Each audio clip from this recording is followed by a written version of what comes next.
What I want to do is have Donna start with roll call, then I'll do some preliminary announcements. So go ahead, Donna. Okay. Melanie Munzer? Here. Angela Van Kraus? Here. Matt Keating? Here. Chelsea Jennings? Here. Lisa Fragala? Here. Rosie Pryor? Here. And Mike Eister? Here. Thank you. So obviously for anybody listening in, this is the first time that we have done a virtual meeting, and so there may be a little bit of clunkiness, and we just ask for a little grace, and we'll do the best we can and accept the fact that there will be some clunkiness.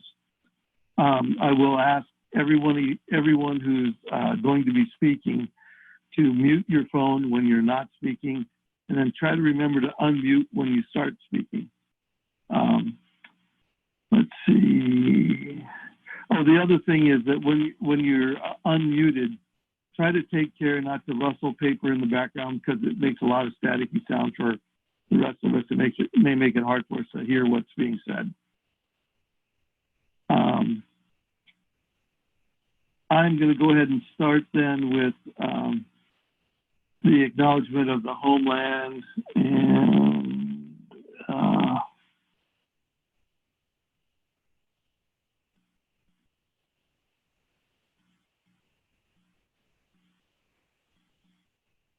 I'd like to start our meeting with the acknowledgement that the land we are on is the traditional homelands of the Kalapuya people. The Kalapuya were stewards of this very land for over 14,000 years before their traditional way of life was forever disrupted and destroyed. We start our meeting with humility and reverence for the original inhabitants, the Kalapuya. The next item is the President's report, which is in writing, and I believe, Marge, you do not plan to make any verbal report at this meeting. Is that correct? Yes, that's correct. Okay. The statements from the audience have been directed to be sent to us by electronically. Donna has posted a notice outside the door with the address for people to send those to. Donna, are you aware of any statements that have come in so far?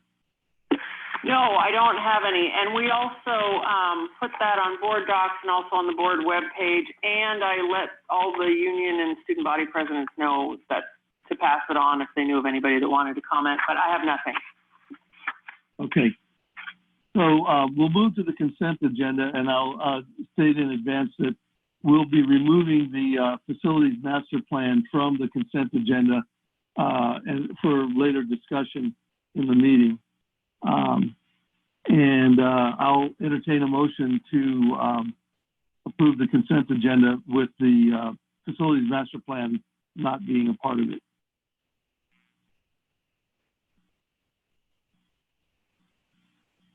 So moved. Okay, and then Lisa, I've got a cue from you. Is that a second? Yes, it's a second. Okay, I think that was Matt who made the motion and seconded by Lisa. Any discussion? I'm not seeing any cues. Okay, I think we'll go ahead and do a verbal vote. How about if we get really brave and have everybody turn your phone off of mute simultaneously, and we'll see how bad it is, just for this one vote. Go ahead, Donna, and call roll. Okay. Melanie Munzer? Aye. Angela Van Kraus? Aye. Matt Keating? Aye. Chelsea Jennings? Aye. Lisa Fragala? Aye. Rosie Pryor? Aye. And Mike Eister? Aye. Okay, so if anybody's phone is still not is unmuted, go ahead and mute it until it's time for you to speak, please. So Lisa, you asked that we move the facilities master plan off the consent agenda. Do you have something you'd like to discuss at this meeting, or do you have suggestion that we take it up at some later point? Yes, I wanted to ask a question about if we had updated information on how much of the deferred maintenance would be covered by the 2020 bond initiative. Okay, I'm not sure if that's a Brett, a Jennifer, or a Marge question. Marge, go ahead. There you go. Okay, yes, we do, and Jennifer could discuss it, but she sent an email just out this week. Jennifer, would you like to respond? Yeah, so of the bond projects, planned bond projects, about, Marge, I'm sorry, I don't have the email in front of me right at this moment, but about 64% of that budget is slated to go towards deferred maintenance. So over around $80 million, I think, and I can look that up in a moment.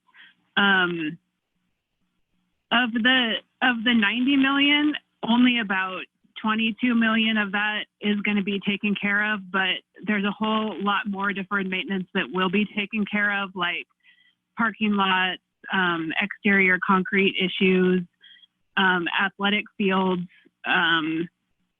So yeah. Okay, Marge, I have you next. Yeah, I have her email in front of me. So 67% of the $121.5 million bond is designated as deferred maintenance, buildings, parking lots, infrastructure, exterior walkways, et cetera. This equates to about 82 million going charged to deferred maintenance. Highlights of deferred maintenance projects are roofs, upgraded heating, LED lights, seismic rehab, replacing electrical systems, seal coating, et cetera. And she's got the full list.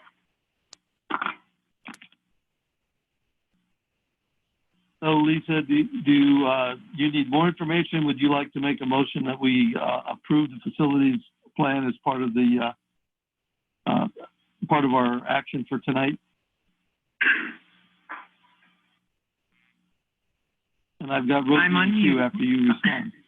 Okay, so I'm excited that 67% of the bond is going towards deferred maintenance.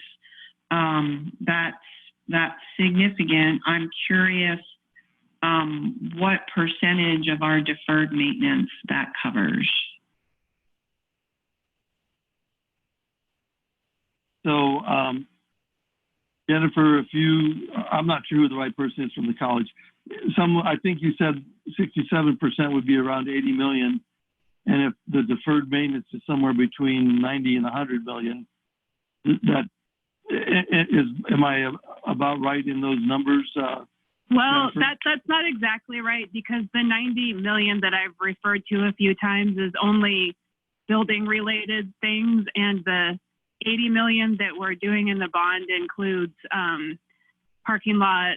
The 90 million didn't even include seismic, so it includes parking lot, seismic, exterior walkways that are chipped and failing. So if the answer to the question is specifically how much of the 90 million is planned, of that, just that 90 million that we've talked about that was building related deferred maintenance, it's about a quarter of that. Okay. Thanks for that clarification. Okay, I have Rosie and Angela in the queue. Go ahead, Rosie. Thank you, Mike. I was a little disappointed just now to hear that we're out in the public arena telling people that, you know, we're going to make a substantial inroad into a huge backlog of deferred maintenance. And now I learned today that we're only going to tackle a quarter of that number. I'm puzzled about that. Is there, can you put some more information around that to help me feel better about that? Marge, go ahead. Okay. Yeah, I'll let Jennifer give the full explanation, but the way I'm understanding it, since this original question was posed, was that 90 million was extremely low. That was not, when Jennifer's number is much higher, it wasn't the whole picture. Jennifer, could you respond? Yeah, that's part of it. Part of it is because of escalation. That 90 million was from 2017, and the bond projects that we're budgeting for 2023. So that and beyond, we've escalated everything from 2023 through 2033. So everything gets a lot more expensive. Plus, like if you take Building 12, for example, we're doing all of the deferred maintenance on that building, but we're also renovating part of the interior of that building. So that takes money too. The new building takes money. We've budgeted quite a bit of money for equipment, and that's to get our programs up to current pedagogical practices. I think we need to spend, I think that the college feels that we need to spend a lot of money on equipment for health careers and for advanced technologies because we really hadn't been investing in equipment for them for quite a while. Marge, you can correct me if I'm wrong, but that's my perception of where the rest of the money is going. Yeah, I think the bond, the tax dollars, I feel better knowing that of the 121 million, 67% of it is all deferred maintenance. Some of that money seems inflated now because what you're telling us is the 2017 calculation is outdated. And I could, if the board would like, I could send a much more detailed breakdown on all of this information, and we could vote in April, if that's a preference. Okay, let's put that on hold. I've got Angela next in the queue. Hey, thanks. I would like more detail. I think that would be really helpful. So when I'm looking at, so for instance, just on page 6 of the facilities master plan, where it says we have 26 projects in 5 categories estimated to cost $219 million.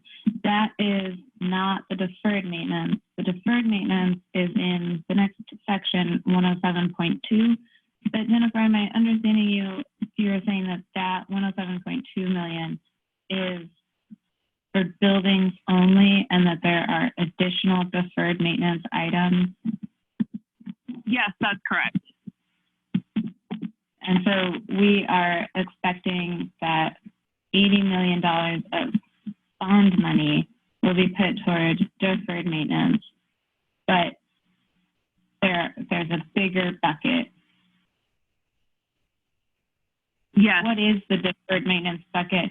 And can you tell me what year of dollars we're talking about? So when I look at the 107.2 million, that's in 2023 dollars.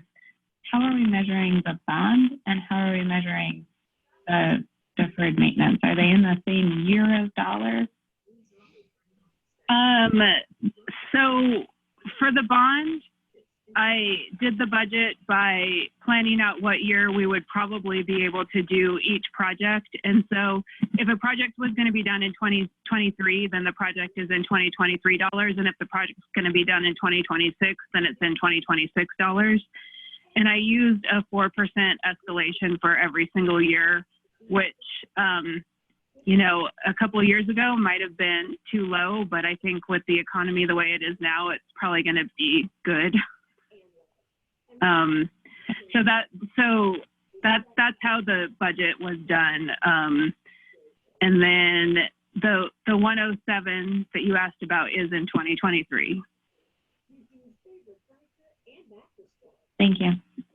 Yeah.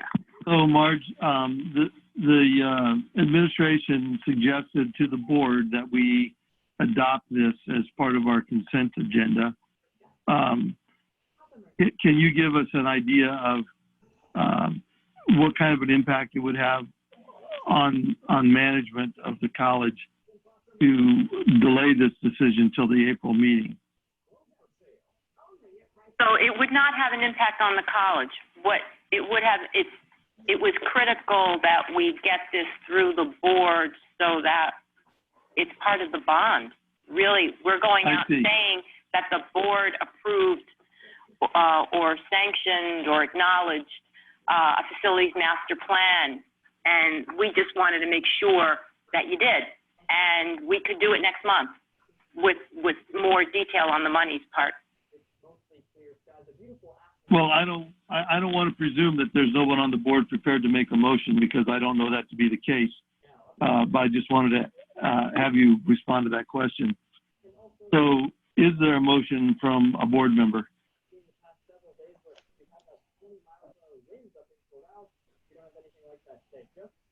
Okay, I don't hear a motion. So I'd like to be clear about what it is Jennifer is, or the college is being asked to provide so that we have all the information that we need to make a decision at our April meeting. So Angela, you asked some specific questions about what you needed, and I see you in the queue, so go ahead. Yeah, I guess maybe what I was already asking a little bit more detail about. But I put myself in the queue, Mike, to request a little bit more time on responses. It can take a little bit to get yourself off mute and out loud in the meeting. So I don't have a motion to make, but I wanted to request a little bit more pause. And that's all. Sure. So, Jennifer, do you think you have enough information to provide what the board is looking for? And before you answer that, I see Lisa in the queue. So, Lisa, do you want to add some information to this?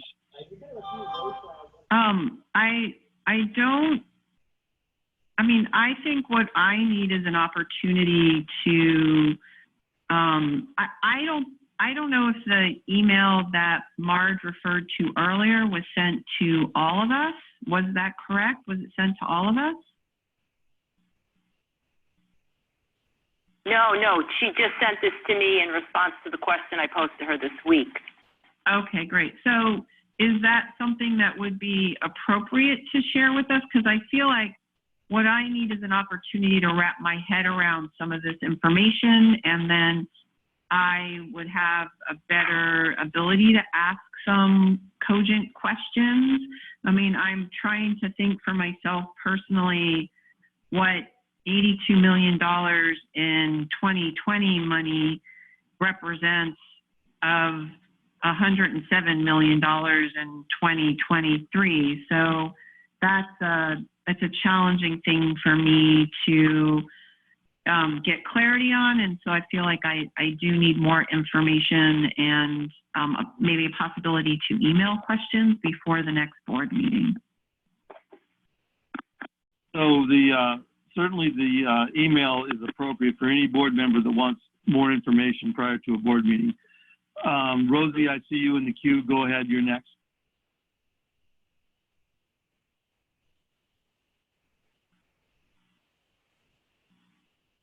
Rosie, if you're talking, you're on mute. Sorry, it took me a minute to go find unmute again. Sorry. It feels to me, listening to the conversation and my own reaction to the conversation, is that there's two different questions on the minds of board members.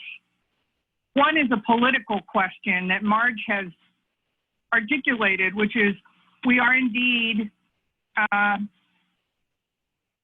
pushing testimony, as it were, into the marketplace before voters, saying that we spent 2 years researching and sanctioning a long-range master facilities plan, and there was a desire on the part of administration to ensure that the board is speaking the truth as it is out and about in the community talking about that master plan, that in fact we approved it. That's one issue.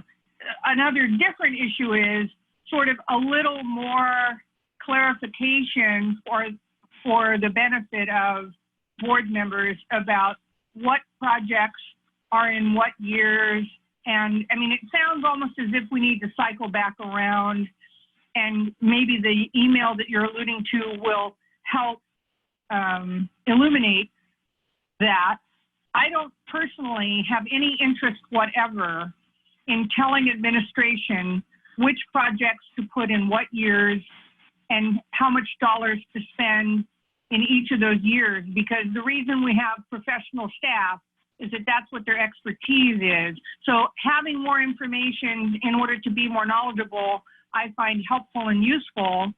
Approving the 2-year effort to create a long-range facilities master plan seems like an appropriate step to take, so that in fact we are speaking the truth when we are out and about talking about the bond as being one of the means by which we will fund our long-range facilities master plan. So I'm okay with waiting until April to do all that, but I'm also willing to make a motion this evening that we approve the long-range facilities master plan, and that in fact we take time as the months go by to be more informed about the sequence of projects as they are proposed to unfold by our professional staff.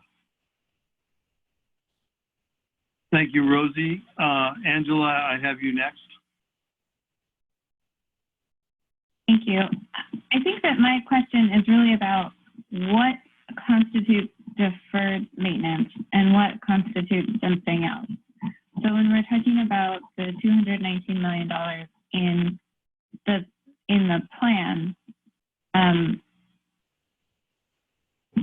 I guess I want to make sure that I'm understanding things in the relevant years and this sort of thing. I don't want to nitpick that, but I also don't know that I'm following. I thought that we had a certain amount that was deferred maintenance and a certain amount that was not deferred maintenance. And so when I'm looking at like exterior projects on page 77 and equipment and safety, are those all deferred maintenance? How are we defining deferred maintenance? Yes, that's what I'm hung up on.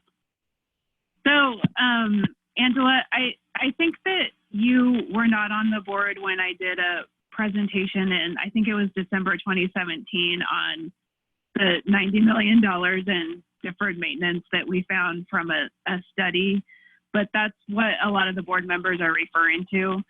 And that $90 million was just related to buildings only. So a lot of things in the facilities master plan are taking care of deferred maintenance, but they're not chipping away at that $90 million bucket because they're not related to the specific things we had looked at in that study. Does that make sense? I think so. So Jennifer, I would just like to say that I'm not at all uncomfortable with what seems to be ambiguity. I've worked enough with facilities to know that categories can be a little bit mushy, and categories can overlap. And so I'm very comfortable with the ambiguity that seems apparent from what you've been talking about. Yeah. Ambiguity is a pretty good word for that. So we're at a point now where someone could make a motion again, another opportunity to make a motion, and I'll give you time to do that. If I don't hear a motion, I'm going to suggest that we move on the agenda. So, Mike, this is Melanie. I had done a queue, but I don't think it went through. So I actually am fine approving the facilities master plan tonight because to me, these are kind of how Rosie was describing it. I see the questions that are coming up tonight are two separate things. You have I think how we understand how the facilities master plan feeds into the bond, but I still see the facilities master plan itself as a separate item. And I feel that the board has been briefed on it and been given a lot of opportunities to talk through it. So I'm actually fine. I'll make a motion to have the board tonight approve the facilities master plan. And this Okay, is Rosie. I second that motion. Okay, I have a motion from Melanie, seconded by Rosie. Is there further discussion on the motion?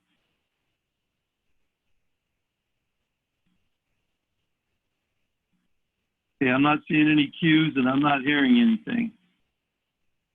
So Donna, go ahead and call the roll. Okay, Melanie Munzer, Aye. Angela Van Kraus, Aye.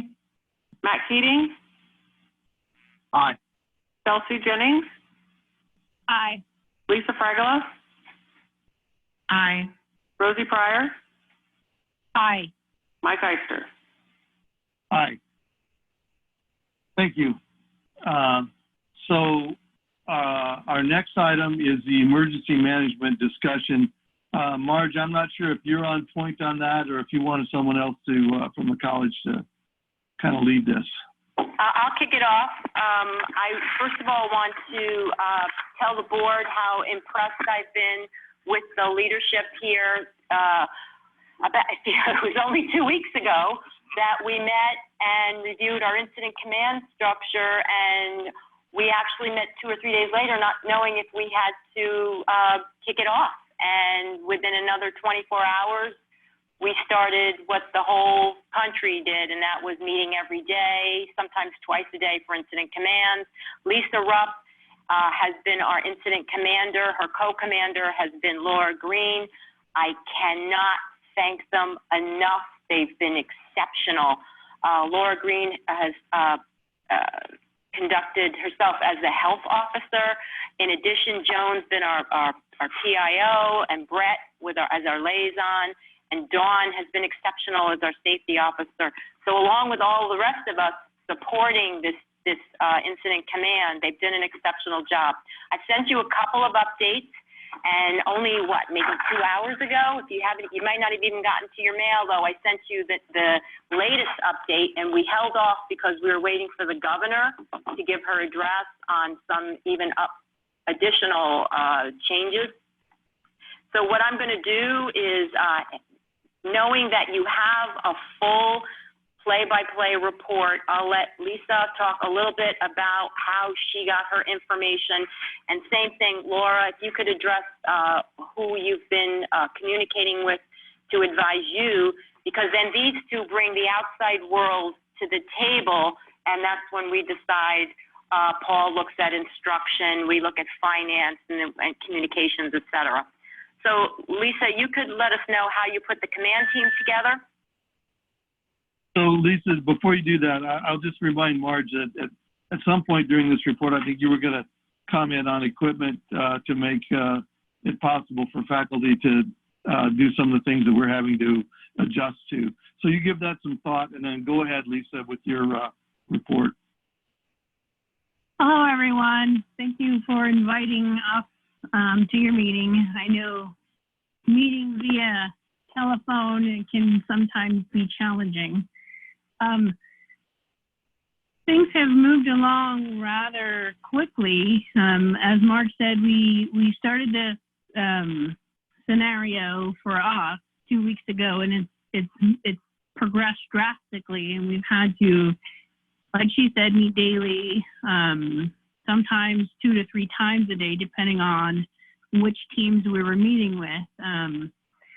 Marge, Paul, and Shane are the executive policy group, and their task is to make the decisions and policies for the entire campus as far as budget, instruction, and whatnot. And they have been also exceptional during this process, and we have come together and worked smoothly as a team, working on communication, safety, the health of our staff, students, and the public. And we're getting our information from a variety of sources. One of them is I'm a part of the Lane County Emergency Managers group, and we discuss weekly any updates that we may need to be aware of. We also work with the Disaster Resilient University Network, which the University of Oregon created. We get some of our information from them as well. And I won't speak for Joan, but I will comment that she's also a part of a group that for public information officers, she also brings a lot of information to the table, and each of us come to these meetings with our own personal knowledge of the teams that we attend, and we bring it to the table, and the executive policy group will then make decisions for the entire college. Laura and I basically bring our expertise to the campus, and our main goal is to make sure that we're operating safely and within the parameters for the college, but also keeping in mind that our ultimate goal and end goal is to make sure that our students, staff, faculty, and the public are safe. And the best way to do that is ultimately having all of the classes go online so that students aren't coming in contact with one another and with employees, but also just limiting contact altogether. And it's unfortunate for the college that we had to cancel events and meetings, but athletics, which was heartbreaking for some people. Overall, it was for the good of the entire campus, and just so we could do our part to help stop the community spread. That's Thanks. all I have, unless you have any questions. Laura? Hi, this is Laura. Nice to join you all this evening. All that I would add to what Lisa had to say is that I'm participating, where I get most of my information is through Lane County Public Health and the Oregon Health Authority, and I participate in daily conference calls with clinicians and the directors of clinics with Lane County Public Health, headed by Dr. Pat Ledke, who's the head of Lane County Public Health. I also have direct calls to Dr. Pat Ledke if needed for sort of personalized help for our campus. Also to the head of communicable diseases at Lane County Public Health. She's been very helpful to me also when we've had to sort through tricky decisions. Also receiving regular updates from Oregon Health Authority. I'm part of the American College Health Association, which has been a really wonderful resource, both on their listserv. A lot of colleges are sharing ideas, resources, literature, best practices, questions, as well as they've hosted several webinars that I've attended that have been very helpful. Also just checking, regularly the CDC, WHO, and Johns Hopkins University. So that's where I've received most of my information, and I've been very grateful to Lane County Public Health for being a resource that we can reach out to and that we can communicate with as we make decisions. Thank you. Marge, I have you up next. Yeah, so categorically, we go with the governor's recommendations.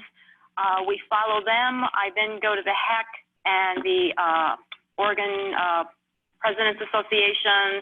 That's the following meeting. And then noon would be our third follow-up meeting where we discuss business continuity plans, communications, employee working conditions, compensation, and services. This started out by, as they mentioned, first closing events, athletics, but it's led to some extraordinarily serious topics like childcare. And one example is we first decided to close all childcare, but now the governor has asked us to open, in some cases, to help with medical personnel get childcare. So we'll be bringing back Head Start at the end of the month. So a quick summary is that we closed the term online with online finals, and we are starting the term beginning April 6th and ending on time June 13th. We will be finishing, we will be canceling finals week so that at the end of the day that we all finish at the same time. As of today, it looks like we're making a consensus decision to postpone graduation commencement. We have options for how to do that at a later time, and staff will be thinking that through. We've been operating 8 to 5, trying to get buildings closed so that we have less public coming in and out of the buildings. The phone call, or I should say the announcement we were waiting for today was for the governor to basically say that all higher ed should be operating remotely. We did not get that, but we'll be making final decisions tomorrow to do that. We're probably at about 95% operating remote as it is now. And then a letter will go out again because we're trying to eliminate or decrease the amount of public that is walking on the campus. So Paul's got instruction operations, I'd say under control as much as could be, considering. I don't know what that means. We're not quite sure what that means right now, but we're as good as we can. We're probably better than most colleges with the amount of online instruction we do here. We're going to, at the moment, face-to-face instruction is prohibited through May 8th. I mentioned commencement being postponed, spring conference is now canceled. We are inviting Head Start back open so that they could take care of health providers. Children, we have our regular communications going out, and we have it cycled so that they go to students, they go to all staff, they go to managers for instructions. I send one out to you so that you know what's going on, but everything is archived on the website, and we've got a lot of folks making sure it's accurate. Laura's making sure our health information is accurate and our sites are correct. Paul is ensuring that the academic information is correct. We've got Kyle putting it up there, Joan writing our scripts. So it's a very good team effort. Funk and Levis has been helping us out. They're monitoring our social media, and then they're sending back questions for staff to respond to, and Brett is overseeing the whole communications piece. So every single day, this list of activities changes, and we will continue to keep the public informed. And our goal is by Friday to put out something public communications to the students, the staff, and the public that we are going 100% remote. Questions? Lisa, you're next in the queue, then I've got Melanie. Well, first of all, I wanted to say thank you, Marge, and to all the staff for your incredible work and the quickness that you've responded to these incredibly daily changing events.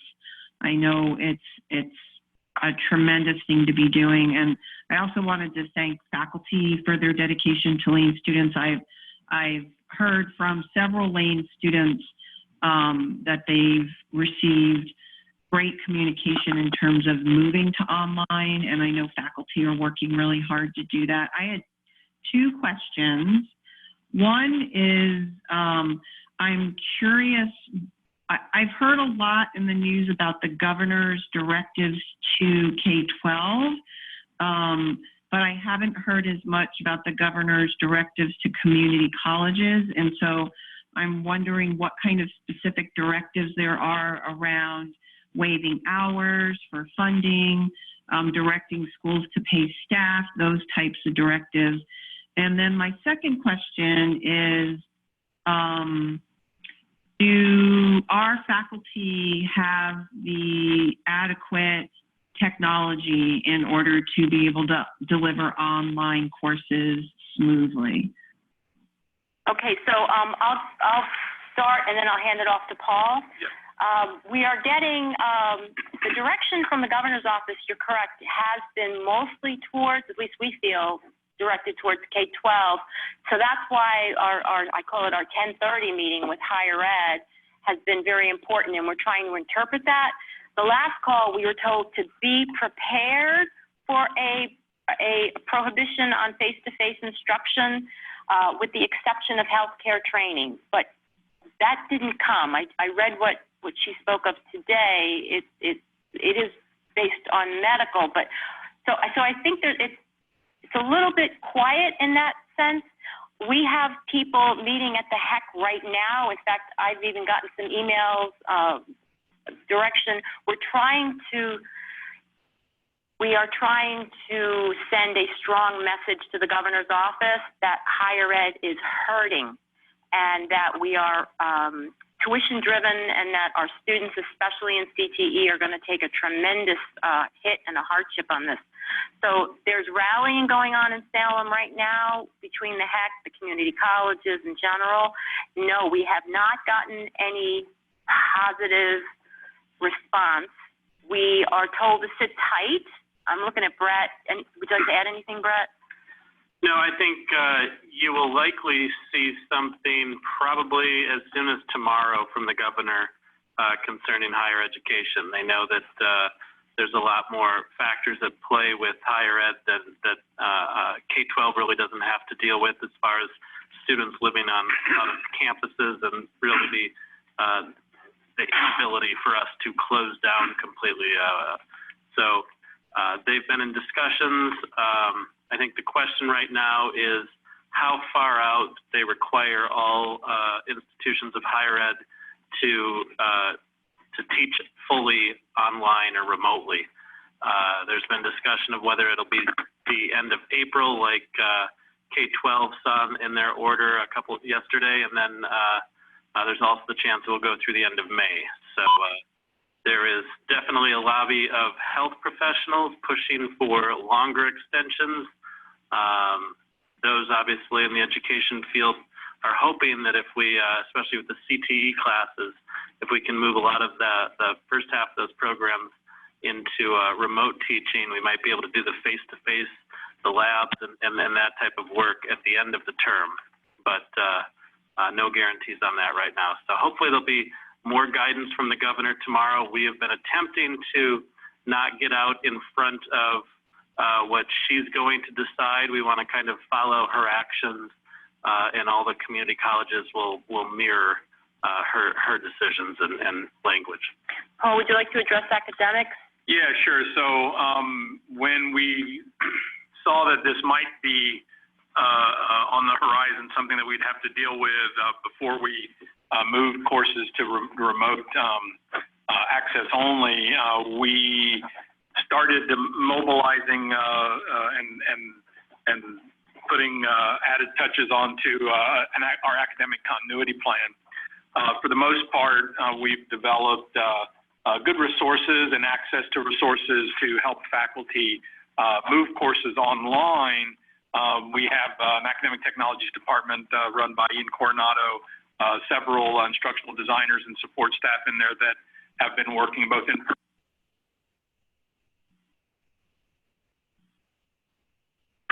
Did you catch all that? I think I was muted. Yeah, I missed some of that. Okay, so I'll start over. So we did manage to when we felt that we were going to be moving online with some instruction, we mobilized our academic continuity plan and developed it a little bit further to address this specific issue. We have an academic technologies division run by Ian Coronado. He's the dean in that area, and we have several instructional designers and support staff in there to provide faculty with the support they need to be able to put course information online. And they've been working to do that both remotely and in person, mostly remotely now. I want to emphasize, though, that, we're just now starting to get a sense for what some of the faculty needs are. Many of the faculty have been worried first about finishing out the term and working on finals week, and now we're starting to get faculty beginning to work on moving work remotely for spring term. So we're starting to get a greater sense of not only what the technology needs are, but what are the professional development needs, and we're developing plans in both areas for that. And I also want to be clear that, we're not taking every class we offered and converting it to an online class that meets the sort of best practice standards. We're really just trying to put together programs that can deliver instruction by some remote means that can still meet the outcomes for the class and the hours of instruction required to award credit for the classes. Where it's possible, we want to move them online, and within our course shell system, we use Moodle, other institutions use Canvas and things like that. And so we're moving in that direction. We have the professional development support around that. The association, the Faculty Association did just put out a survey to their faculty. About 20% of their faculty indicated that they lacked the resources they needed to be successful. We don't really know what that means. We put together a survey to send out to all the faculty that they should have gotten this afternoon, and if not this afternoon, by tomorrow, asking explicitly what are the needs, the technology needs that they have. For some of them, it's just a microphone or a webcam, and we're getting prepared to provide those. For others, it's a computer, and we're working on providing that. And for others, it's internet access. So we're working on all three of those angles. We have taken all of our instructional computers that are on campus, that are laptops, and we're repurposing them. Since we don't have any instruction on campus, we are repurposing them to be issued to faculty and staff to be able to work remotely. We are also purchased additional computers and Chromebooks to be able to give out to faculty and staff. And these are computers that we will work into our replacement rotation when the need is not so great for them to be used remotely. Okay, I will let folks know that we booked 10 minutes for this agenda item. It's been a little longer than that. I've got Melanie, Lisa, and Angela in the queue. So Melanie, you're up. Thanks. So first, I do want to start by echoing Lisa's gratitude for everything that you all are doing. It is really impressive, the amount of work that everybody on campus is doing to address this, and just very much appreciate that. My only question that I have is, I'm curious, we've talked a little bit about it in terms of the faculty, the 20% having issues with technology. Lisa had mentioned that she had heard from a few students how they were feeling. I'm just curious if you could talk to a sense of what you're hearing from students, faculty, and staff. Like, do they have anxiety in certain areas? Are they okay understanding kind of what's going on and accepting that? And so general mood is we're all coming together on it. Could you just kind of talk to kind of the mood on with everything that you're hearing from folks? Yeah, sure. This is Paul. So in general, I'll tackle this a couple ways. I would say that by and large, the responses that we have gotten back have been positive in the sense that people understand the situation that we are in. They understand also that it changes usually by the hour. And I think most people have been pretty understanding of that and willing to adapt. I think as the week progresses and we move into next week, there'll be a little bit more anxiety as staff actually settle in, both faculty and staff settle into working remotely and what that really means, right? It's very different when you work in that environment. So I think we might have some more concerns that we'll address that way. We certainly have been active in reaching out to staff and giving them resources, not only, pointing them in direction for resources to deal with how they can manage their work from home, but also if they are feeling anxious and need assistance in that regard, where they might be able to find some of that, both not only work related, but just, personal life and dealing with these changes.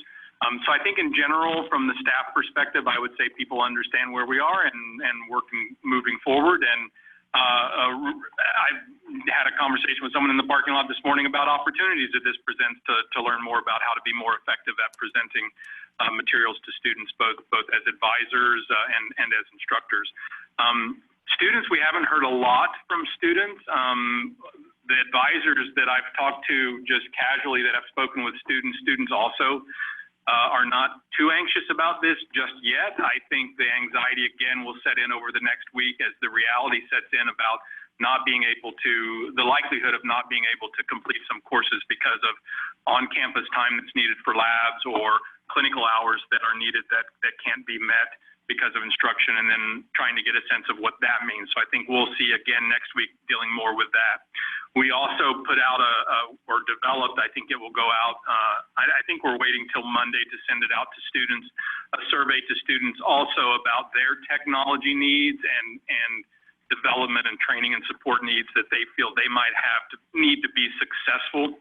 And that also will be ongoing depending upon a case-by-case basis as students start interacting with their faculty to see how are these faculty going to present the material. Some it's going to be as an online class, others it will be a little bit more remotely through correspondence and things like that. Okay, I have Lisa, then Angela. So Paul, thank you for your efforts to make sure we get the technology to both faculty and students so that we can make that successful for students to be learning online. I wanted to go back to my other question about the governor, because two of the things I was specifically interested in is that in K-12, if we don't meet a certain number of contact hours, we lose our funding. And so the governor has directed ODE to waive a large number of hours so that we continue to receive our funding. And so I don't know how that operates at the higher ed level, and I'm wondering if somebody could illuminate that for me, and or if that is some information that is to come, as Brett said. And related to that is one of the reasons she did that was so that schools would be able to continue to pay their staff, because obviously this represents a really significant economic hardship for people in our community, and it's going to really hit some of our staff, like our part-time faculty, really, really hard to go a long time without being paid.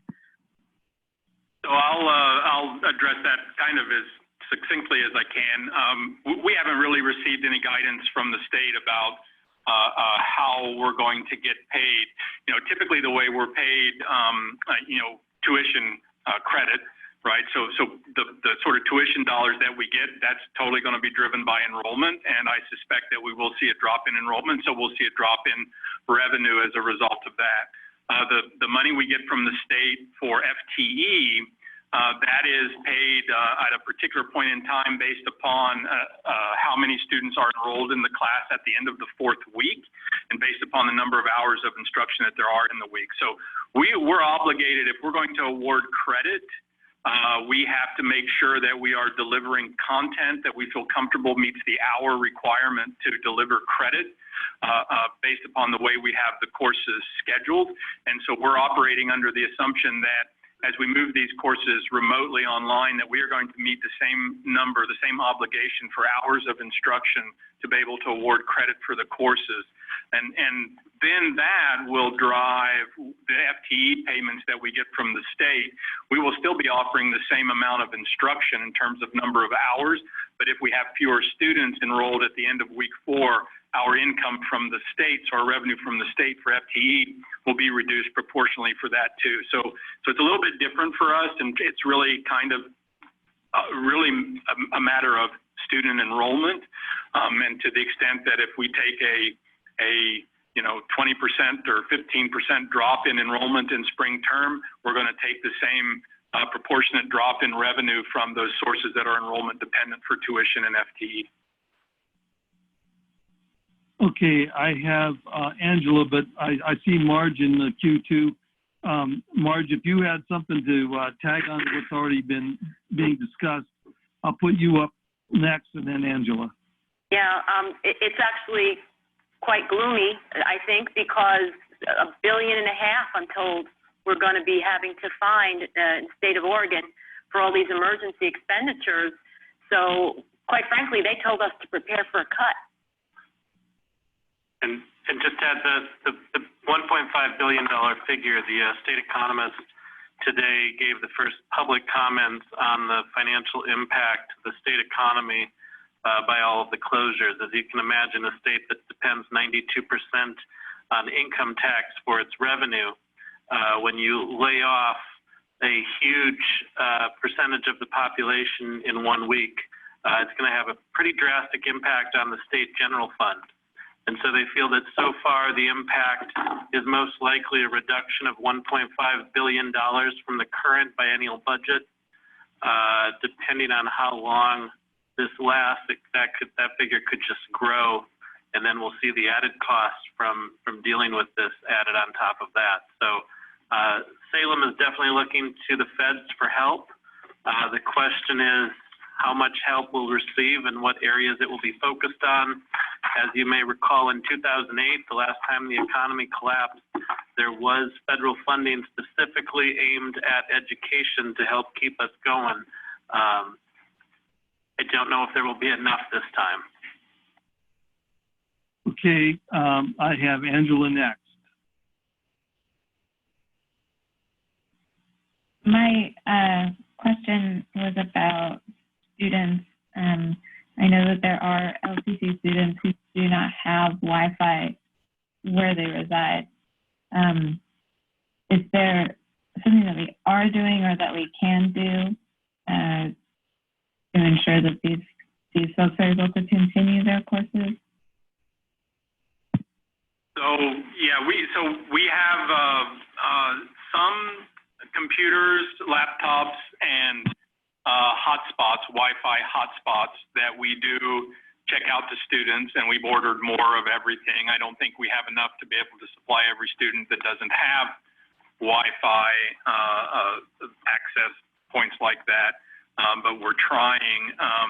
I do know that there are resources in town where, for example, Comcast has, made the first 2 months or a month or something of internet access free. I think that the community's trying. There are, assuming people can get to places that are still open that might have free Wi-Fi, we're doing that. We had planned to be open on campus, and we still tentatively are thinking about trying to find ways to have computer labs opened on campus that maintain good, safe social distancing, and that we can disinfect regularly that allows access. But that's a shifting landscape too. And while that's within the guidelines of something that we could do right now, it's unlikely that would be something we might be able to do 3 weeks from now. I'm just not sure. Thank you. And I should have led with, it's clear that you are all working incredibly hard and doing a really effective job at managing this crisis, and I really appreciate it. Thank you. Yeah, thank you. Okay, I have no one else in the queue, and our 10 minutes for that discussion are up. No. One more thing. There's a resolution go ahead, there. Marge. I'm so sorry. There's a resolution there for your consideration.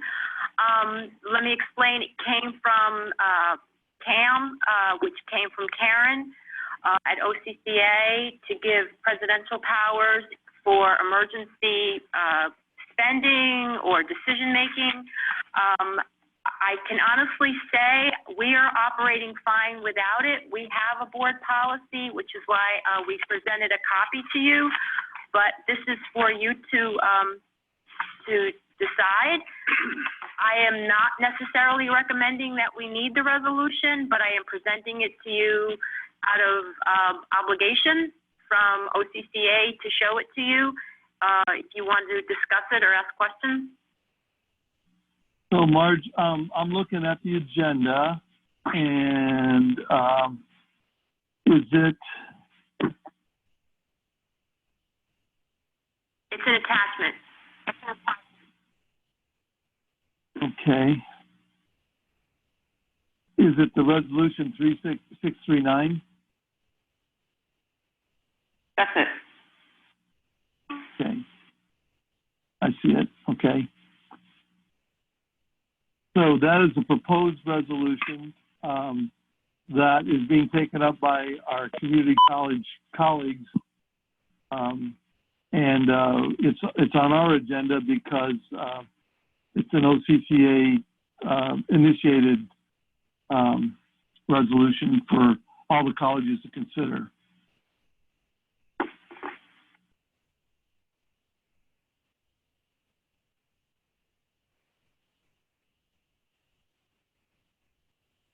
Matt, I see you. Go ahead. Lisa was first. Oh, I'm sorry. Okay. I see There's a W. Is that Melanie? No, I think it was me, Mike. Yeah, I see somebody above you. I don't know if that's Marge. That was Marge, and she went ahead of Angela, so I think I was, Okay, I've unless got Lisa then Melanie. Matt. Okay. I've got Lisa then Matt. Great, thank you, Mike. So I just saw that this was a discussion item for tonight, and so it didn't say action. I didn't look too closely at it, but I appreciate what Marge said, that she feels like it's not necessary and that we already have board policy.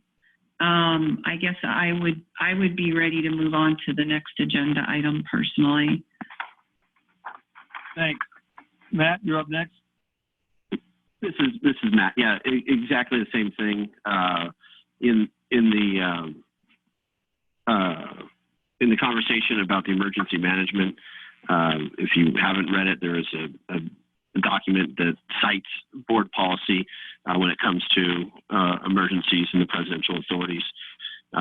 This is a bit duplicative and unnecessary, and I appreciate Dr. Hamilton making it clear that it's not needed.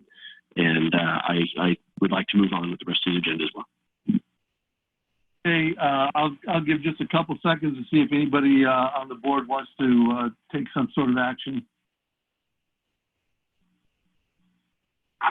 Okay, I'm not seeing.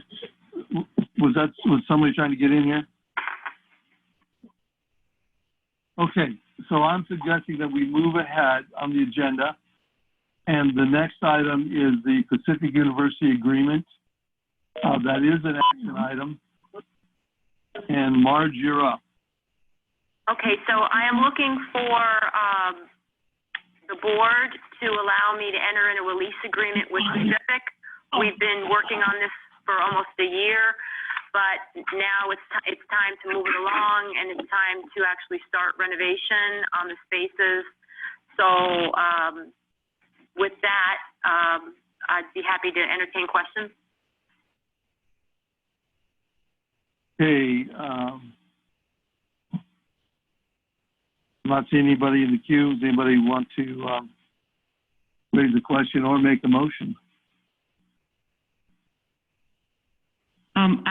I would make a motion that we approve the president be able to move forward with this work. Is that sufficient as a motion?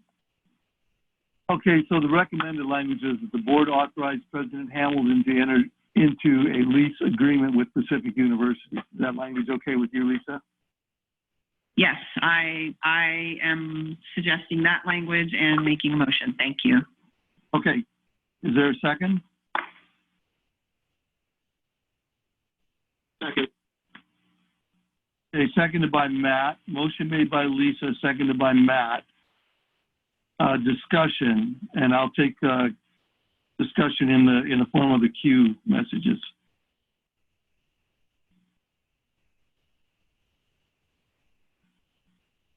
Okay, I'm not seeing anybody lined up for the queue, so Donna, go ahead and take roll. Melanie Munzer? Let's hold off on that. I've got Angela. Then I've got Matt. Mike, I'm going to request that it takes a while for us to get that queue in over to you, please. So just be patient I thought I with waited us. long enough, but I'm seeing the queue. Okay, so first of all, we've got Angela, then Matt, and then W. I'm not sure. Maybe that's Matt. So I've got Angela, then Matt. Let's try that. Okay, this is Angela. The Q and the W are next to each other, so it's easy to do. Anyway, neither here nor there. My question is about, I understand that we have not fully implemented the community benefit agreement movement that we've made at the board because we're still sort of reviewing legal aspects and how to make sure that we implement it properly. But I'm wondering if there were any sort of community benefit considerations taken into account. I didn't see anything sort of specifically in the documentation around it for this meeting. Hey, Marge, are you the right person to respond to that? Yeah, I'm going to defer to Deborah. She's been working on the agreement with the attorney. Hi. So a CBA is an agreement that's probably going to take us several months to put together, although we are in the first steps of communicating it and reviewing what the board passed as a resolution of the items that they wanted to have included in it. So we have begun that work, but for this particular project, it was bid before that work had been done. The agreement, though, we made with the board that with every contractor, we would present them the core values and ask them to conduct business meeting as many of these goals as possible. And in most cases, they're very amenable to it because they want to come back and get the next job.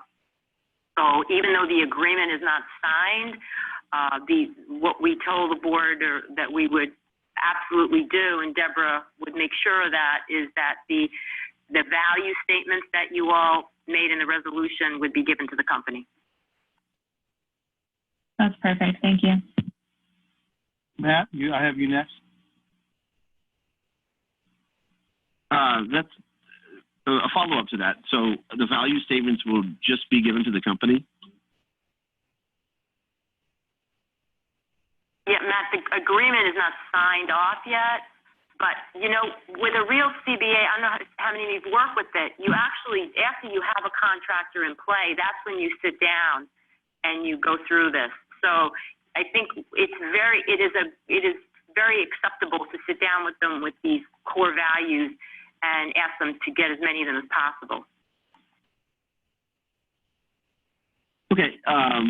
Unless anyone else has any follow-up questions to CBA, my question was going to revolve around the location on campus and what programs, if any, are affected what programs are affected by our new partnership. Okay, go ahead, Marge, and then I've got Lisa in the queue. So I'm not quite sure what you mean by programs affected. We gave them meeting space, which we are turning into office spaces. Is that what you mean, Matt? Part of it, yes. Physically, the physical space on campus. What programs or personnel are affected? And it's not like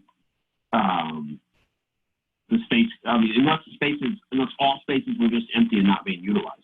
Sure, Paul. I think Paul was more intimately involved. Yeah, so the majority of the spaces that have been affected were CML spaces.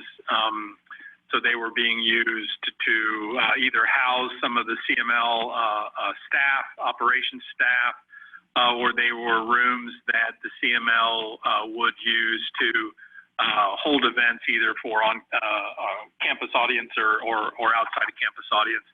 The other spaces were spaces that were either faculty offices, predominantly in culinary arts and hospitality, and they've been relocated in with the business department, and a couple general use classrooms that the space has been replaced by other space on campus that has opened up by other outfits leaving. So that's the physical space. Lisa, I have you next. Yeah, so I'm a little confused because there are two actions on the agenda. One is the agreement between Pacific University and President Hamilton, which was what I made a motion about. And the second one is an action on the actual contract. And so I think that they're kind of getting lumped together. The questions around the CBA kind of stuff may be more related to action item C, which is the contract. And so I believe that on the table right now, is a motion to approve the president to enter into a contract with Pacific University, which says that they will actually pay half of the cost. Yes. So thank you, Lisa, for that clarification. And as the chair, I will say we're going to go with that clarification. We'll separate those two issues. And so the motion on the, I can hear somebody talking in the background. We'll separate those two issues, and we will go ahead with voting on the motion that Lisa has on the floor. I do have another person in the queue. That's Rosie. Thanks, Mike. Lisa's observation was my observation. I would prefer to talk about CBAs and contracts when we're talking about item C, not item B. I think we're getting our apples and oranges mixed up here. Okay, so are we prepared to talk about granting the president the authority to make this agreement with Pacific University?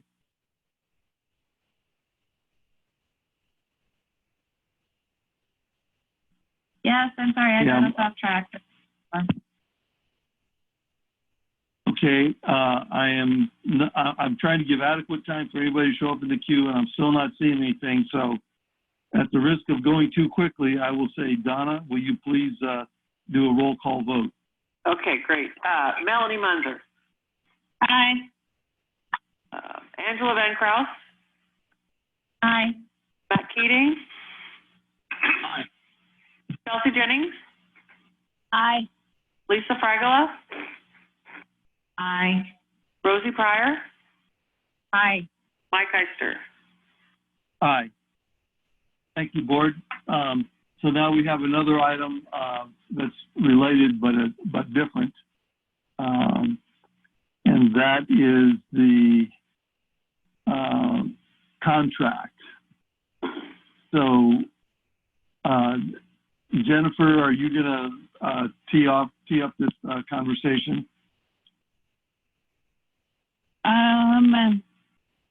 The contract is to remodel one large, formerly conference room into an office suite for Pacific, and then to add a kitchenette and another previously conference room. Okay. So I see Rosie. Are you in the queue? Is that you that I'm seeing there? Actually, that was me trying to get into queue the last time. I wasn't hearing my name, and so I texted you a couple of times.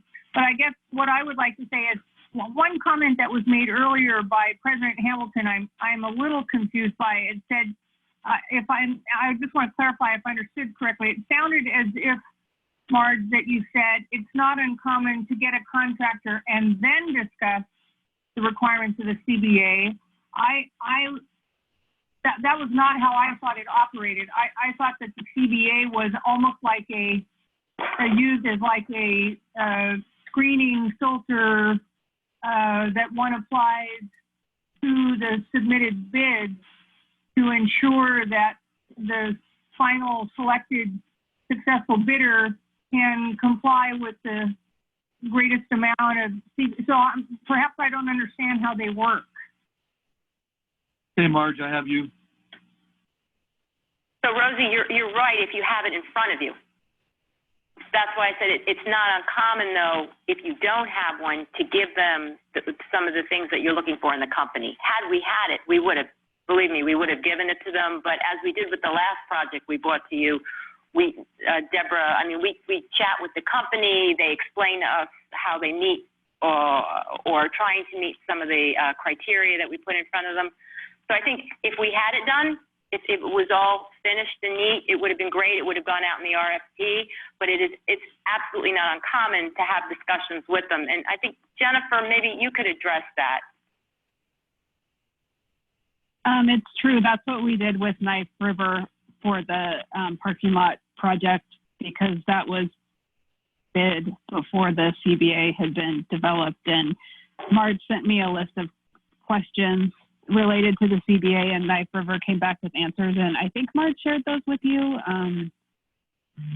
But they do meet some, many of the criteria that would be in our eventual CBA. And we could also do that with Dorman. We haven't done that yet. I see Lisa in the queue before that. Thank you. So That's I just helpful. want to be clear. I just want to be clear that the intent of the college, what the college will, once we have CBA language adopted, that will be routinely incorporated into the RFP bid process so that all bidders will know that that's an expectation from the time before they actually bid. Am I correct in understanding that, Marge? Yes. Randy's on the line, Okay. isn't he? Yes.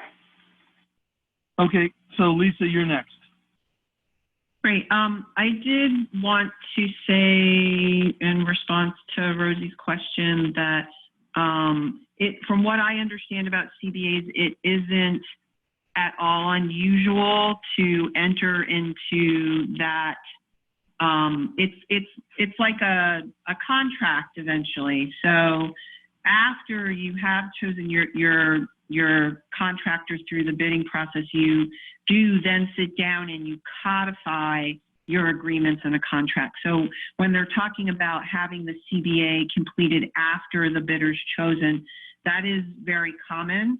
But you also want to make sure that the people who are bidding, that they provide you this information and that you use it as a lens. So it's happening at both ends, is my understanding of the process.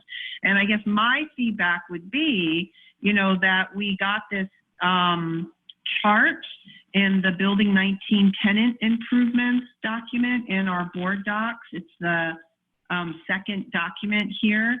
And it has a great column, and I was able to see, oh yes, look, they're local. All of these contractors were local. And so what I would recommend in the future, if we're reporting this information to the board, is that, we have a row that says some of the other elements of our CBA, and then we could just look and see, what it looked like as we were moving into selecting a bid, and then with the understanding that, yes, that CBA has to be hammered out more specifically afterwards as well. Thanks, Lisa. Matt, I have you next. What was the timeline of going out for this RFP? Jennifer? Yeah, sorry, I'm trying to remember. We started design on the project in about August, and we started writing the invitation for bid between September and December, and it was out for bid in late January through mid-February.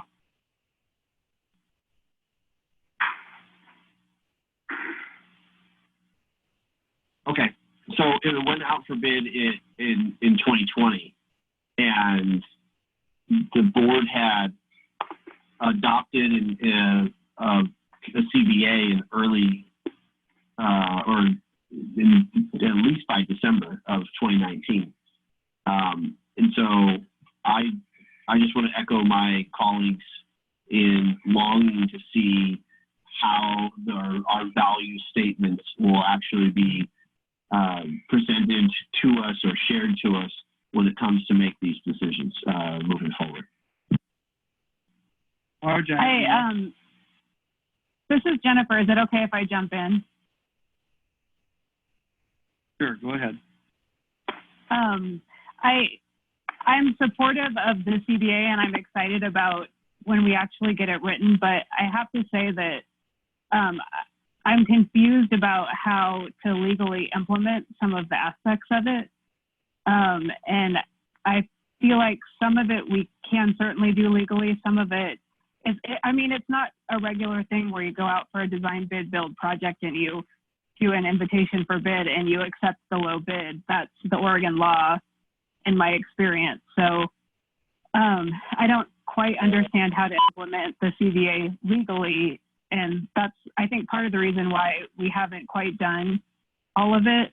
is because it's not written and we haven't gotten all of the legal advice on how to do it yet.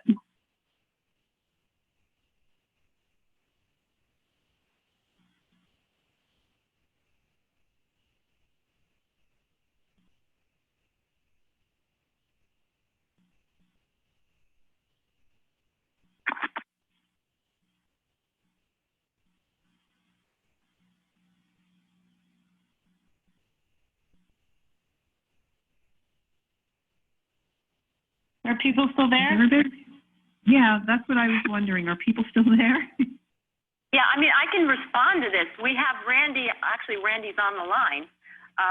This is not something that can be done quickly, and as soon as we knew in January that we were moving forward, and as you recall, we were negotiating hiring an in-house attorney at that time, and I take responsibility. I thought the new attorney, when they got here, would start working on it. But once the board made it clear to me that they wanted every single project to go under the CBA, Deborah got a hold of Randy, and they've been working on it. So any questions you have towards this, Randy's on the line. He could answer, or at least try to explain how it works.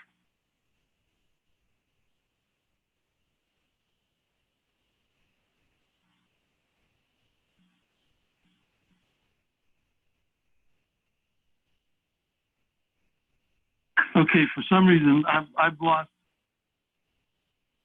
lost communication with people. I don't know if you can hear me.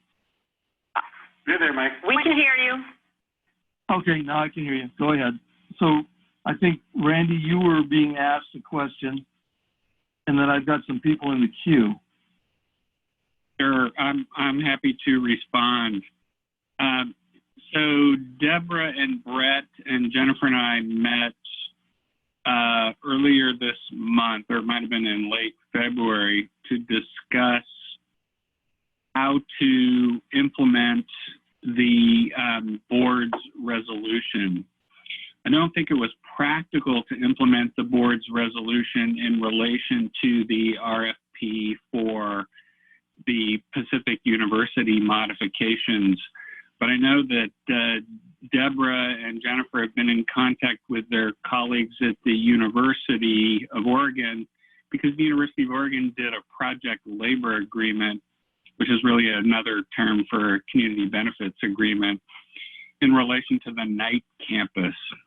And we were hoping that what the university did would provide us with something of a template for how to implement the board's resolution in relation to future projects.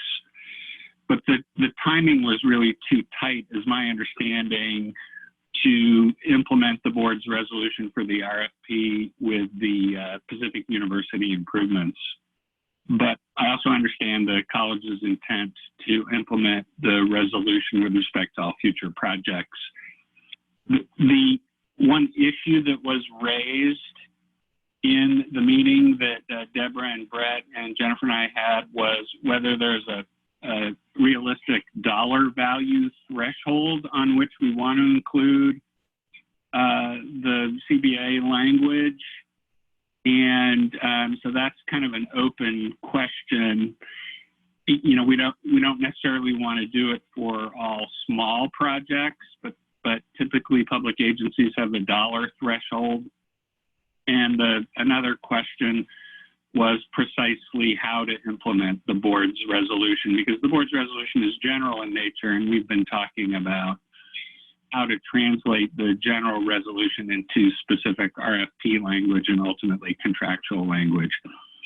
So I would just say that it just takes some time to do the implementation. Okay, I have Angela, then Lisa, and I'd like to suggest that we don't address Randy's question about the dollar amount tonight, but that be placed on an agenda for a future item. So Angela, go ahead. Thanks. My comment was that the last time we had an RFP brought to us for approval, I think it was for some elevator renovations on the center building. And at that time, we brought up the same question, you know, what about the CBA?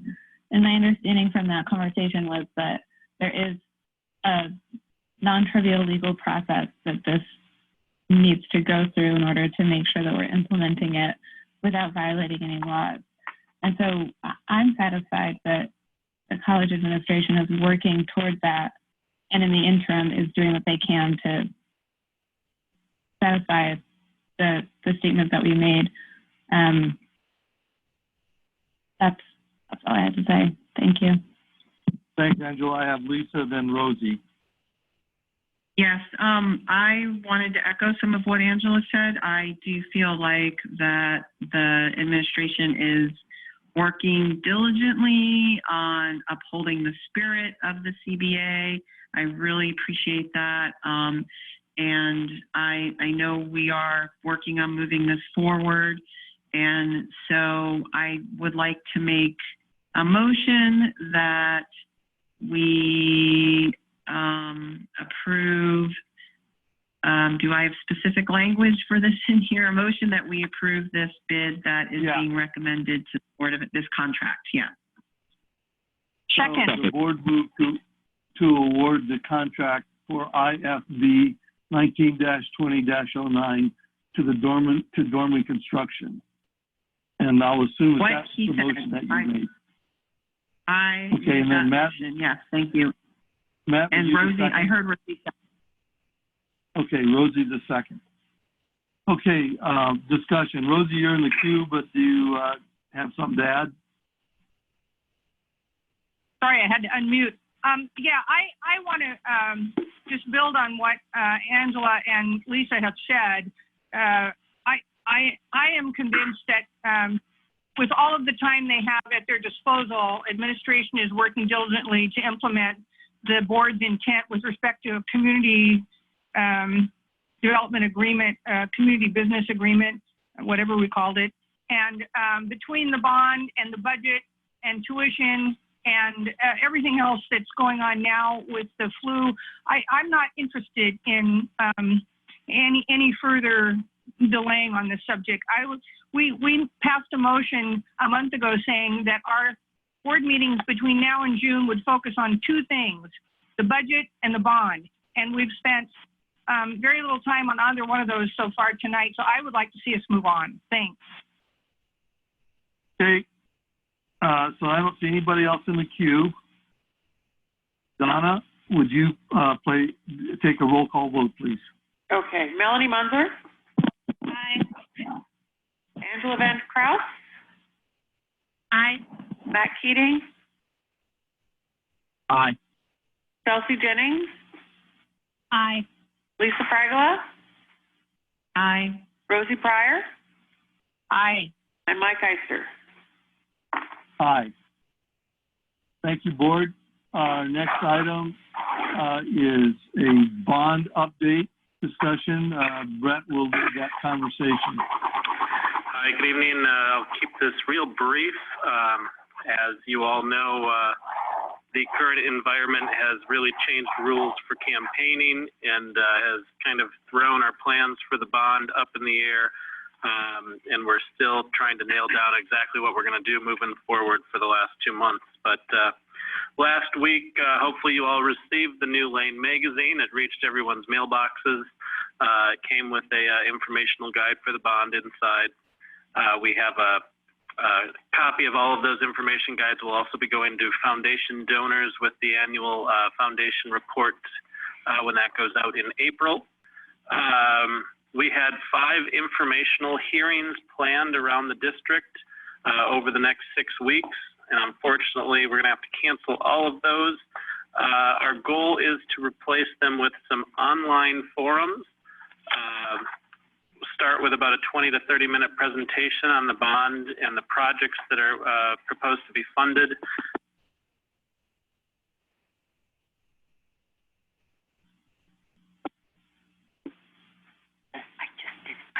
Oh, okay. Brett, I lost you there for a second.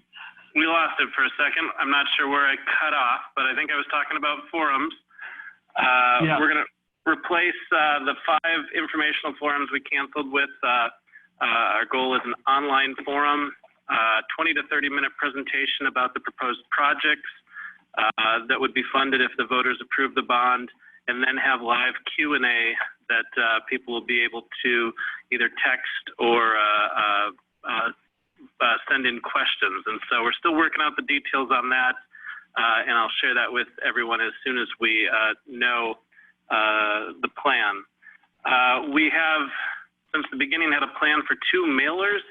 The first one was going to be promoting the information forums, and since we're not going to do that now, we're just going to update that mailer with information about how folks can learn more about the bond, the projects, the bond website, or the online forums that we'll be doing. And then the hope is that we'll have a second mailer. We're waiting to get some quotes back on what it'll cost to do. For those of you that are experienced with campaigns, you know the size of a postcard that you can send in the mail. Well, the new laws around what we have to include on a bond mailing make the standard postcard a little small for everything we need to include for it to be a legal mailing. So we're getting quotes on folded materials just to see if we can send voters a little bit more information. And we'll have more on that hopefully by the end of this week. We're looking at additional ways to reach voters since we're losing all of our community presentations and traditional methods to do outreach. We're going to do informational text messaging to registered voters in Lane County that have confirmed cell numbers. We're going to do a couple rounds of that before Election Day.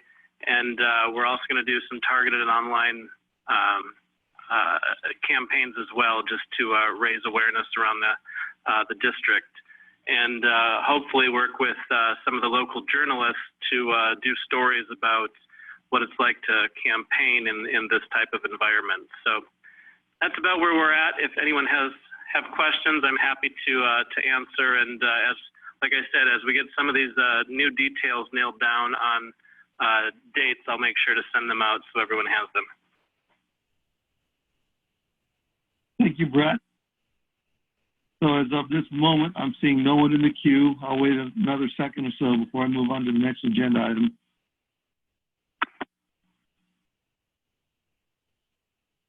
Okay, we're finally down to the meat and potatoes of our meeting, budget and bond. So who's up for the budget? Is that Zach? Yeah, I'm here. Go ahead, Zach. So I'm going to work through the attachment that's on the discussion action item E. So a lot of this information you would have received last month, so some of it I'm going to move through pretty quickly. But the calendar is up front, and I'm happy to report at this time we are on target for the dates that we've outlined for winter term and then planning for spring term. We did hold College Council with support from the Budget Development Subcommittee, did have a budget forum on March 4th for the campus community. Page 2 is our March projection estimate, and nothing really changed for looking out to next year, the blue column. When we looked at everything again, when we put this together 2 weeks ago, we were tracking at about the same deficit for next year, projected at about $4.8 million. So that $4.8 million figure is what went into the budget proposals that we have later on in the packet, which I will get to. Pages 3, 4, and 5 are just kind of our major assumptions and projection categories. So it kind of explains what we look at, where we get the data, and our assumptions on those components as we build these projections. As a reminder,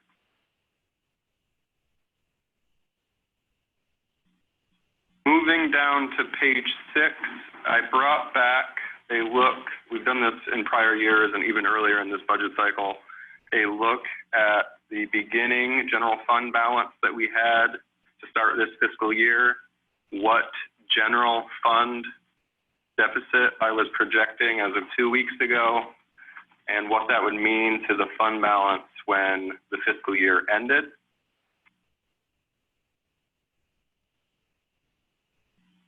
Page 7 is the balancing levers for revenue and expenditures and other considerations that the Budget Development Subcommittee used in their process.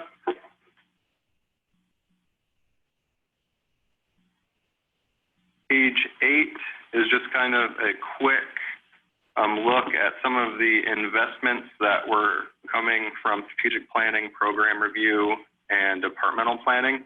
So this is a separate process that we engage in starting in the fall, and we get different resource requests that come out of that. We collect them all, prioritize, and evaluate, and these are some of the items that came out of that process this year.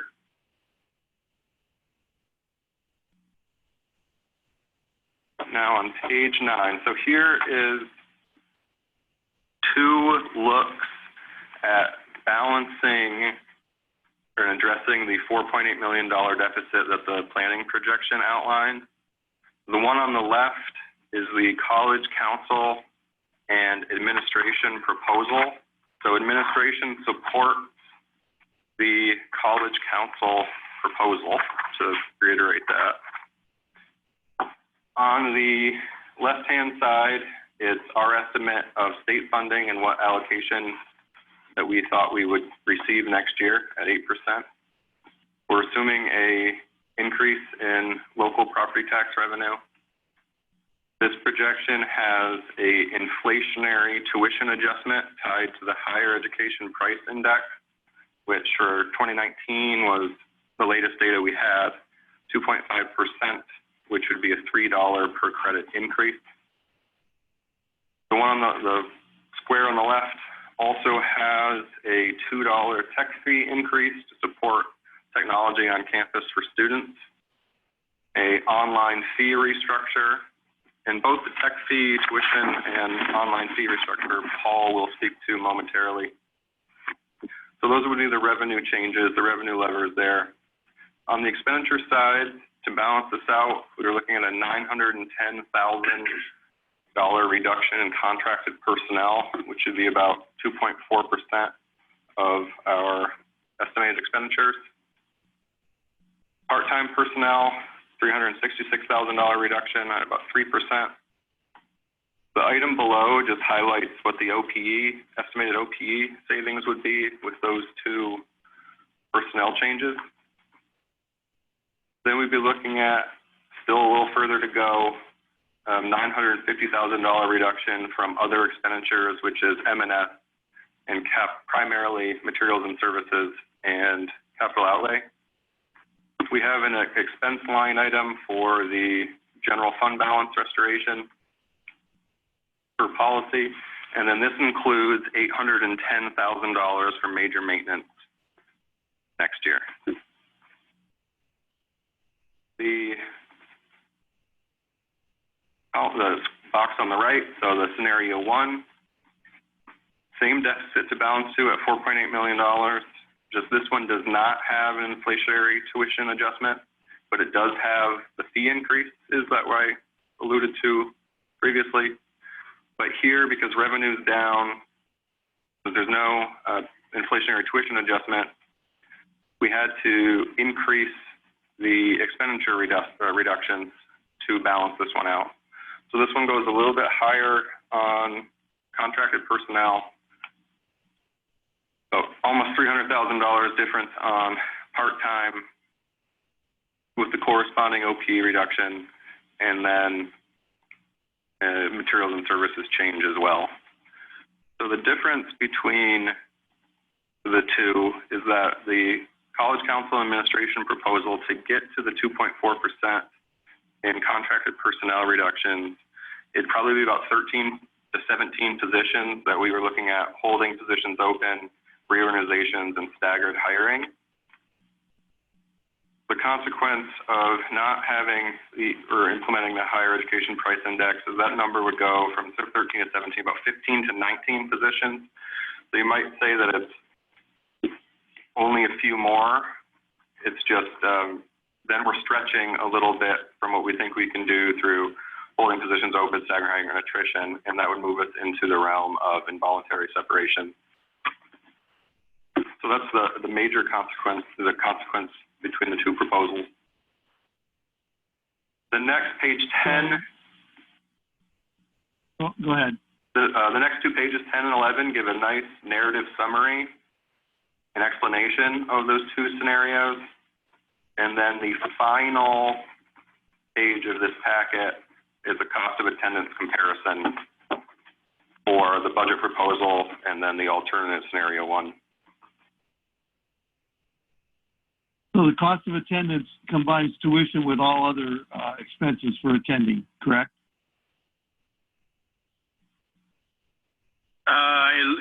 It's just tuition and fees. Okay, all right. What we've got highlighted here is just tuition and fees.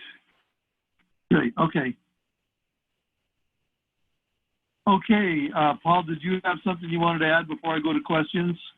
Well, I'm, the next item on the agenda is an action item that we're requesting the board support for tuition and setting tuition and fee rates for next year. If you want to move into that, or if there are other questions about the budget, other aspects of the budget before we move into just tuition and fees, you might want to handle those now.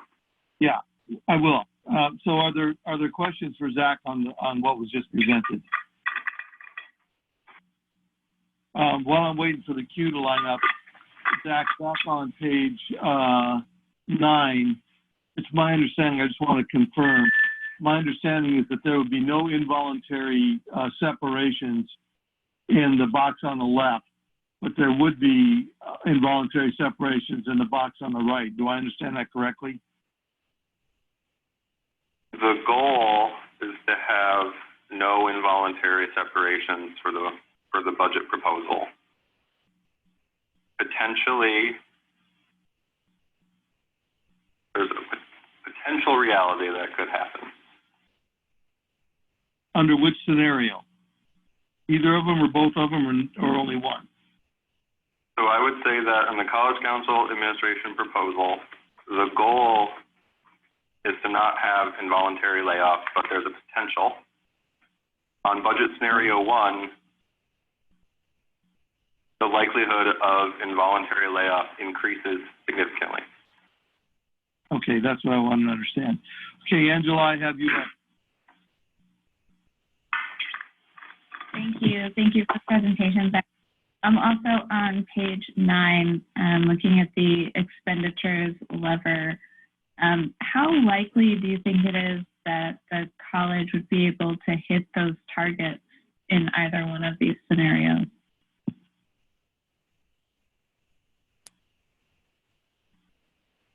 So 2 weeks ago, I would have had a different answer. The stock market, 10,000 points down than it was its high in February. So we are still evaluating if retirements will come in as planned.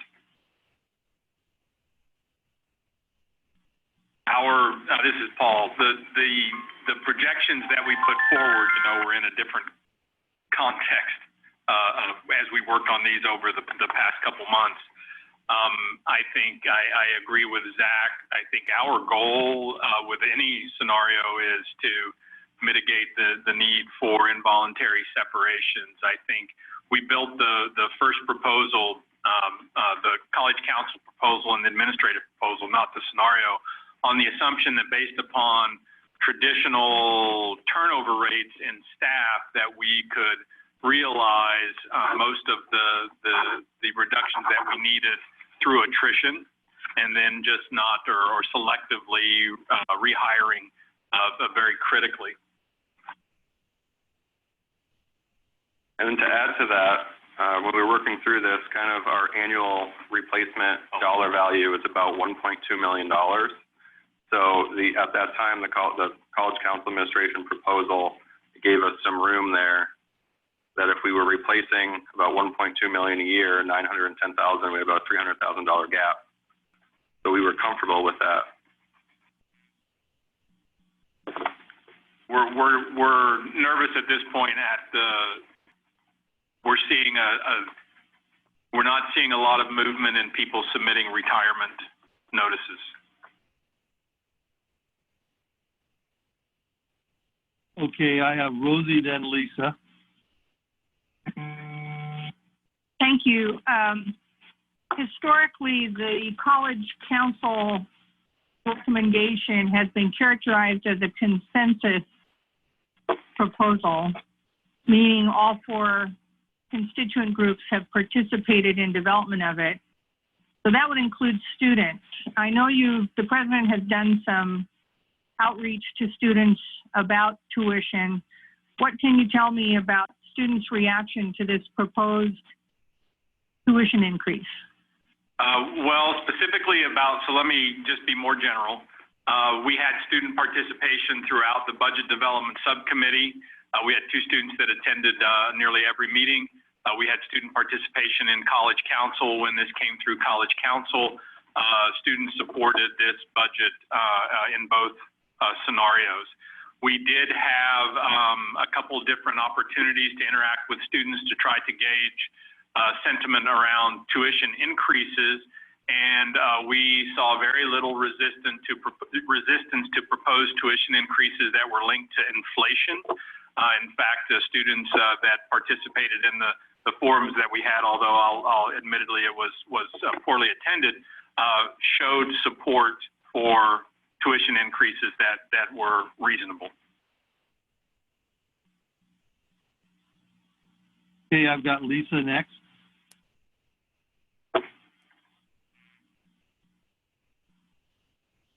Sorry, it took me a little while to unmute there. Rosie, I feel like we're on the same wavelength tonight for some reason.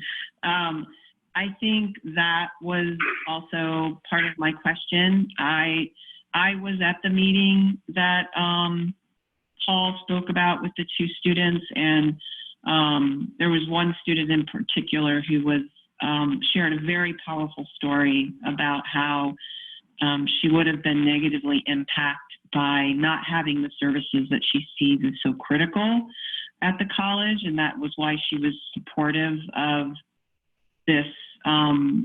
She was also a business major and was like keyed into the fact that things increase based on the index like that. But I guess my question was for Marge. Marge, I had heard that at the college council that Bryant spoke in favor of the HEPI adjustment, and that she also saw it as a way of holding services and programs in place, and that she felt that was important. Could you speak to that?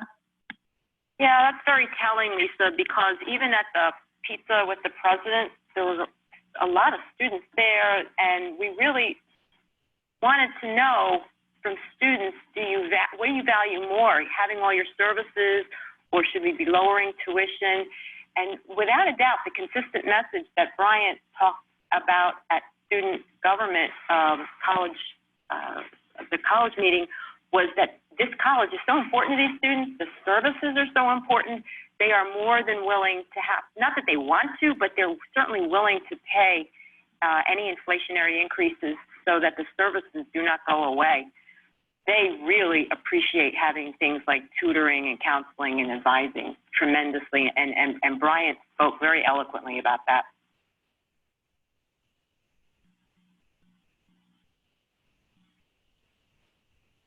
I don't see anybody else in the queue. Maybe it's time for us to go to the, well, I do see Angela. Go ahead, Angela. Thank you. Last year around this time, I was not on the board, but I was attending board meetings as a member of the public, and I observed a lot of public testimony and some very strong feelings from students about tuition increases. It sounds like you're expressing that there's been a really dramatic shift in student sentiment.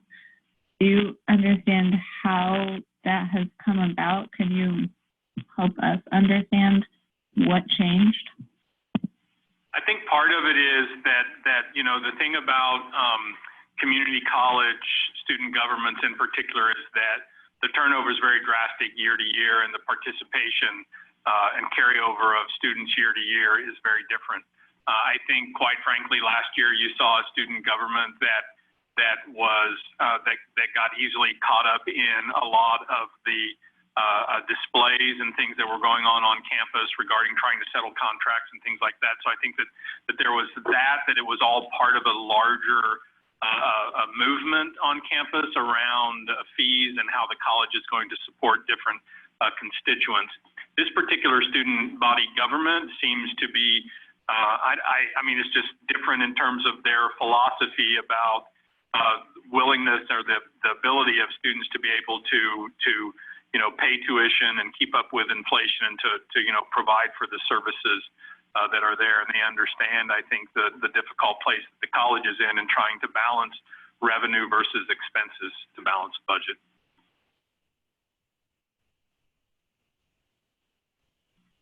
So in short, it's different people. It seems to me that some of the questions that we're asking could easily be asked under the tuition discussion. Are there any other questions related to the budget that are not specifically related to tuition?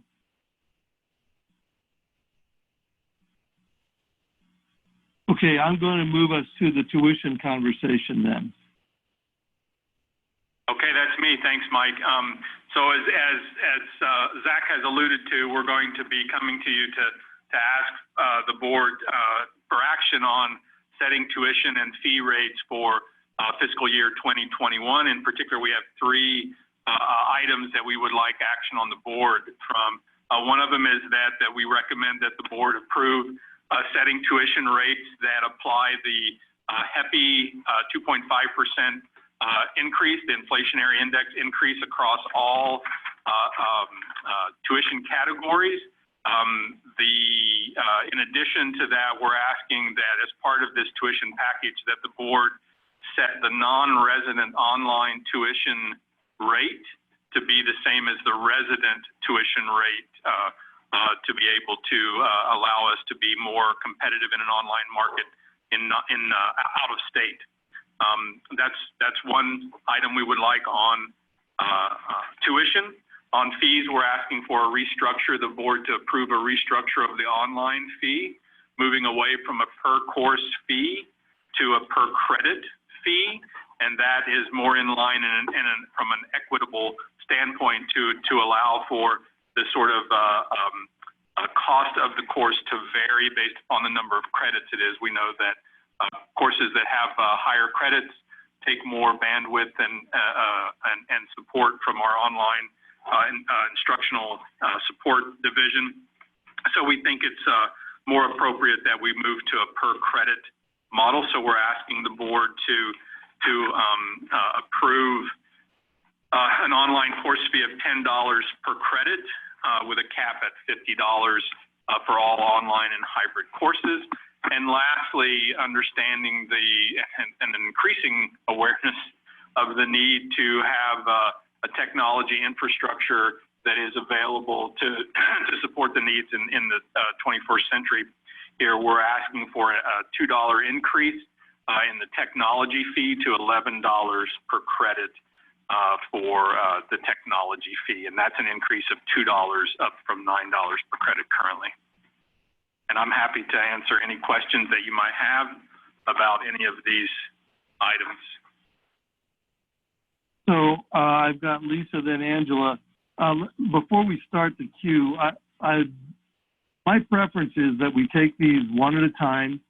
And what I would like is for someone to make a motion, and then we'll have the discussion based on the motion. So is someone prepared to make a motion on the first item, the tuition rate adjustment? Okay, so Mike, I was in the queue, and yeah, I think you answered my question. I was wondering if we were going to take these each individually, or if we were going to do them as a package. So you answered my question. Okay.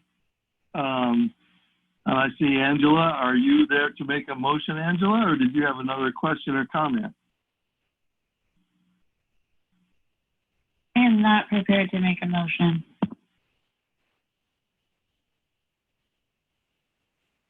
This is Melanie. I can make a motion for, if that's okay. Yes. Okay, so I move that we approve the recommended tuition rate for FY 2021. Second. Second. Okay. Now, let's discuss that motion. Recommended tuition rates for FY 2021.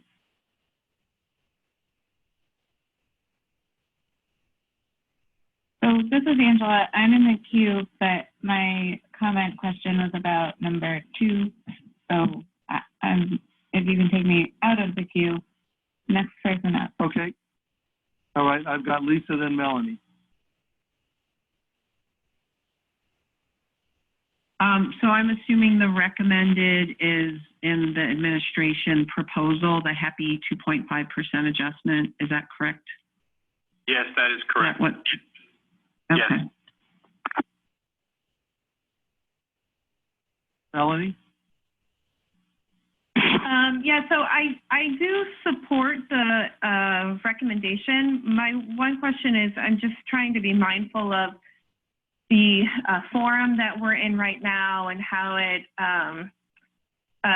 despite all of our best intentions, does limit the ability to have people provide public comment to us tonight in a way that could inform our decisions. We're kind of lacking that part of this. And so I'm curious if any public comments has come in since we've been on the meeting, or if the administration has heard of anybody wanting to give public comment that maybe hasn't arrived yet. I just want to be mindful that we're kind of missing that part of today's meeting in a public way that sometimes informs how we think about things. So Marge, would you answer the second question? And then Donna, while Marge is answering, you can look to see if we've gotten any comments in line. I've been going back and forth and checking, and I don't have anything. I'm surprised at that too. So. No, we have, Hey, Mark. I feel very confident we have gotten student feedback. I just feel very confident. We've asked many times. We've provided many opportunities. I do not know what else you would get at this point. I really do not. I think right now our students are more worried about, are their CTE classes going to carry in the next 2 weeks? That is what they're more afraid of. So, Donna has been checking emails every day. There is nothing for, I mean, she can check right now. There's no public comment. They're all aware of this. We've talked to student government. And we've been discussing in public forums a tuition increase related to HEPI probably for 2 months. And students have been participating in all of those conversations. Actually, it's probably even been longer than that.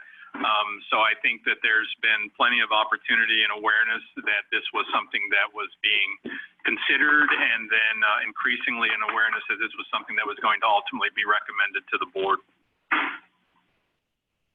So I have Lisa, then Angela.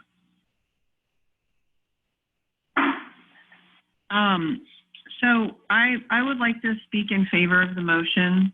I'd like to begin by saying that actually in the last 6 weeks, I have taken the time to personally seek out students and have a conversation with them about this.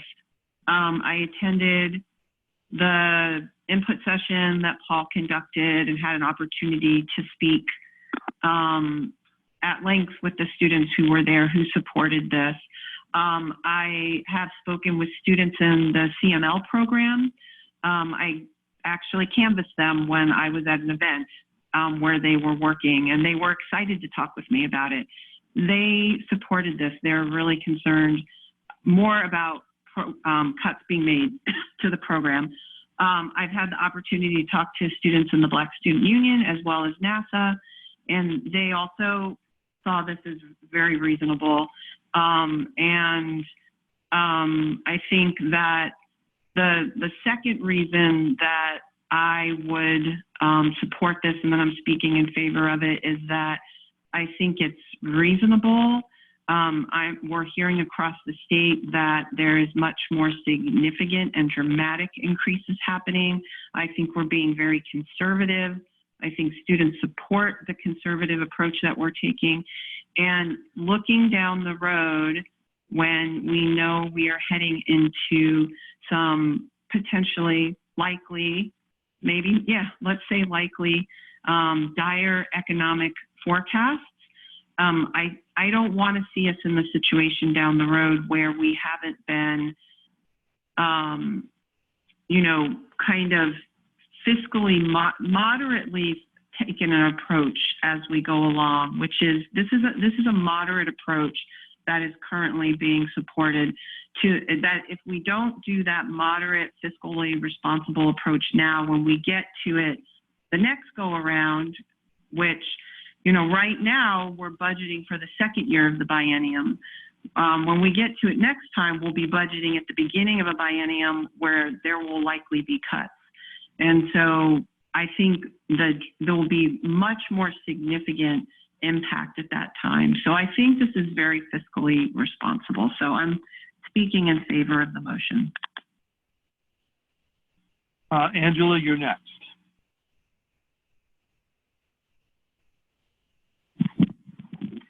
I am not in favor of the motion. I feel that we have too high of expenses, and this is why we are needing to raise our revenue, and that the responsible thing to do would be to reduce our expenses, and so not be supporting it.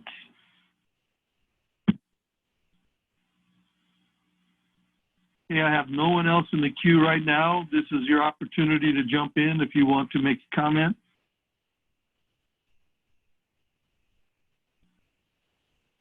Mike, it's Melanie, Melanie. I just sent one.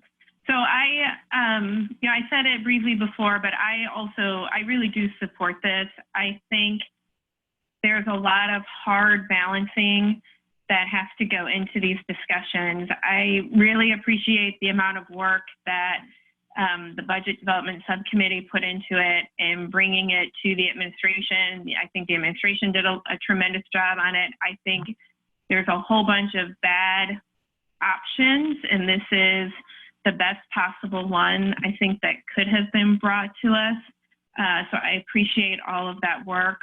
I appreciate the responsiveness to concerns and questions that we've brought up in the past, and I do definitely support the motion. So, Chelsea, I have you next. Yeah, I just want to echo what my colleagues Melanie and Lisa have said, and I had a chance to meet one-on-one with Deborah, Zach, and Marge as part of the preparation for this meeting, and I really appreciated that opportunity and that experience, and I've heard from multiple sources, both board members and administration and students themselves, that they are comfortable moving forward with this proposal. And so I feel like the students have had a more than adequate time to advocate and to express their opinion. And so I am in support of this proposal based on the information received, and just echo what my colleagues have said so far. Thank you. So we've heard from everybody except Matt and Rosie, and I'm not sure if you want to take the advantage to jump in here on the queue, or if we should go ahead and vote. I have nothing to add, Mike, that hasn't been said. Rosie, last chance.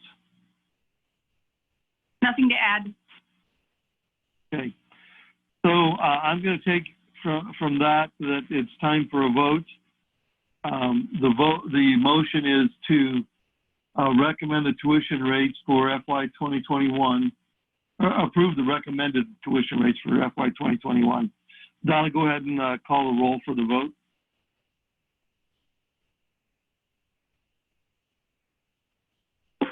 Here I am, sorry. Melanie Munzer, Aye. Angela Van Kraus, No. Matt Keating, Aye. Chelsea Jennings, Aye. Lisa Fragala, Aye. Rosie Pryor, Aye. Mike Eister. Aye. Okay, so our next item is the online course fee for all online and hybrid credits with a cap at 5 credits to begin in the summer of 2020. Is there a that's correct. motion?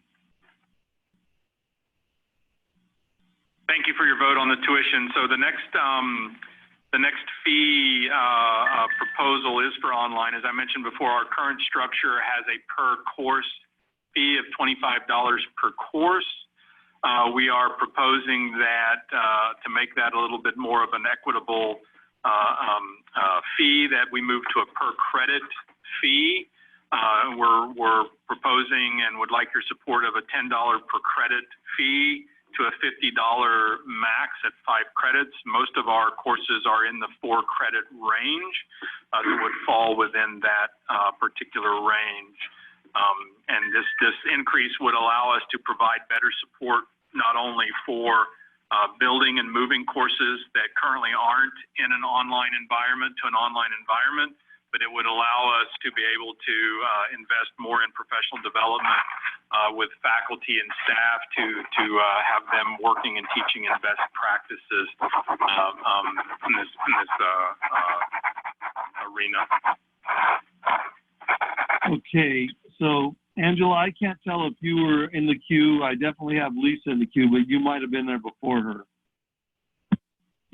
Yes, I think I was. I had gotten in the queue previously, but to speak about 2, and so I put myself back in the queue once queue 2 All was right, up. go ahead. Do we need a motion before discussion? Because I have discussion and questions. Yeah, I am looking for a motion. So I'd like to do it in that order. We do the motion and then the discussion. So would someone like to make a motion to approve that? Lisa, I have you in the queue. I'm not sure if that's why you're there. Sure. I was in the queue to make a motion, so I would like to make a Go ahead. motion. Excuse me.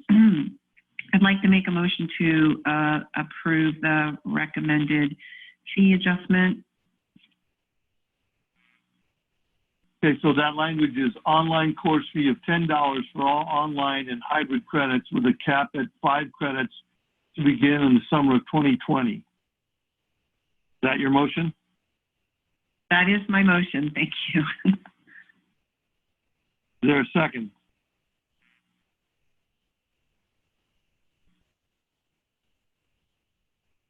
I'll second. It's Melanie.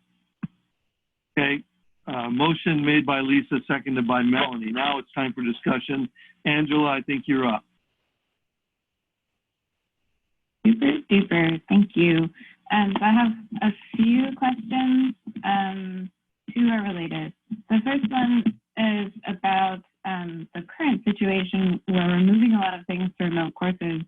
If that is still ongoing in the summer, would the fee apply to all courses? My second question is about the 5 credit max. I thought that we had programs in place to encourage students to take a heavier course load. And so I'm concerned that a 5 credit max may not sort of further that goal, that a lower max, while not as advantageous revenue-wise, would be more in alignment with our goals for increasing the credits that students are taking. Yeah, I can address both of those. So I'll tackle the second one first. The per credit max. Just a second, Paul. Sorry. Paul, just a second. Marge, I have you in the queue. Do you want to let Paul go, or do you want to jump in there? Oh, my cue is for Paul. Thank you. Okay, go ahead, Paul. Go ahead. All right, great, thanks. So the per credit max is per course, not total.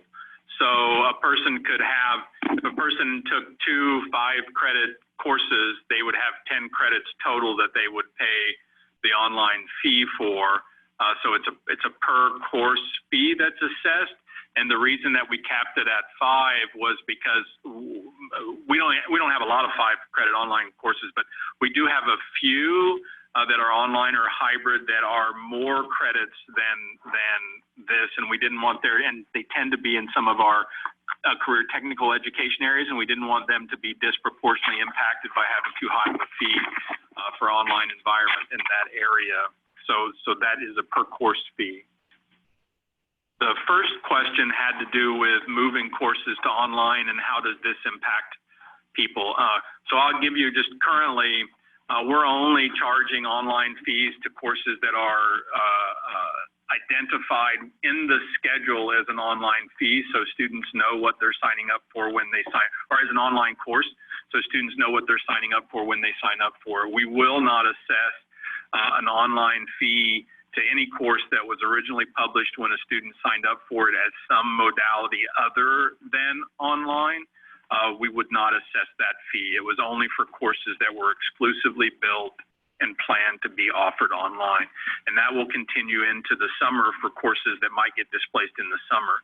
If we do originally schedule the course as online so that when a student registers for it, they understand that it's an online course and then it does have the extra fee attached to it, we will charge that fee if it's scheduled that way because the students will know what they're getting into. Thank you, Paul. Are there other questions? I have no one else in the queue right now.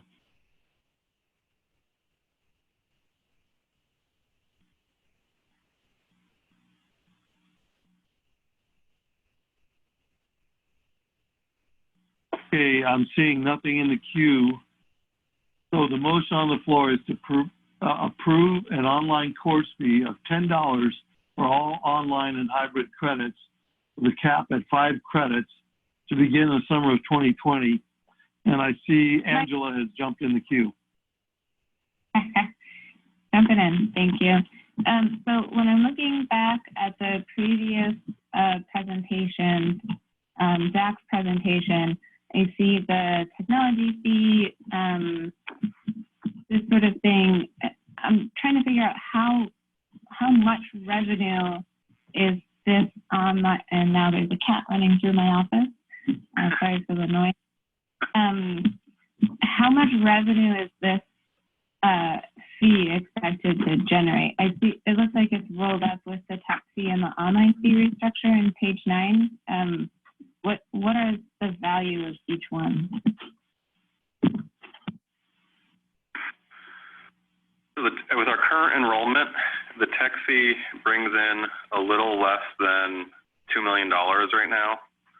So every additional dollar of the tech fee rate with our current numbers would bring an additional $200,000 to support student technology on campus. The online fee is a little bit different because we're proposing a change in structure. So with the growth that they've seen in the last year, that fee, as previously or I guess currently assessed, brought in about $425,000 to $450,000. So because the proposed change is also assessing a $10 per credit fee on hybrid credits, which we previously didn't charge for, there is when I did the estimate, was additional $200,000 that we would bring in by changing the fee structure.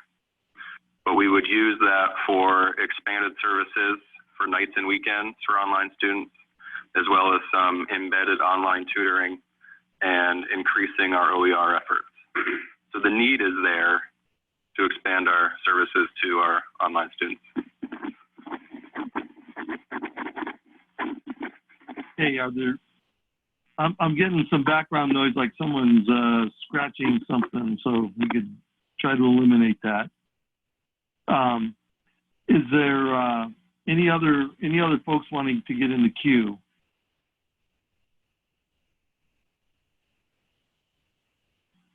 Okay, Donna, I'm taking that as we're ready to take a vote. So would you go ahead and take the roll call vote?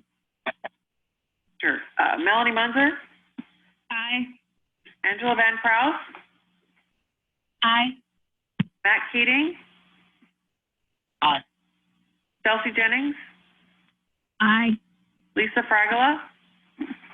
Aye. Rosie Pryor? Aye. Mike Eister? Aye. So the next item we have is to approve an increase in the technology fee from $9 per credit to $11 per credit to begin in the summer of 2020. Is there a motion on the floor? Mike, this is Rosie. I move to approve an increase of the technology fee from $9 per credit to $11 per credit to begin in the summer 2020. A motion made by Rosie. Is there a second? Second.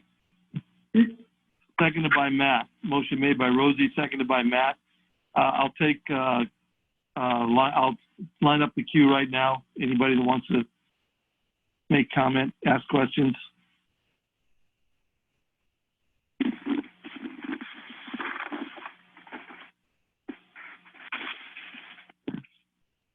Okay, I'm not seeing anything, so I'm about ready to ask Donna to take the roll call vote. I'll wait one more second. Okay, Donna, go ahead and call the roll. Okay, Melanie Munzer? Aye. Angela Van Kraus?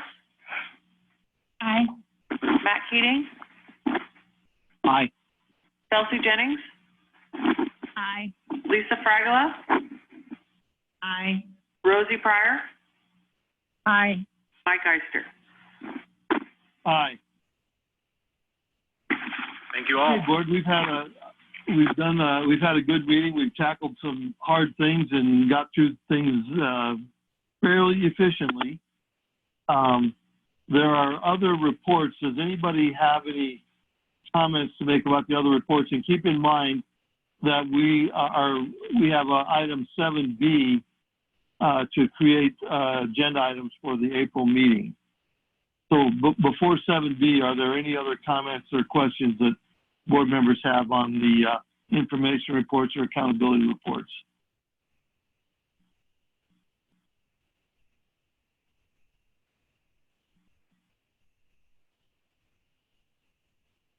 Marge, I see you. Go ahead.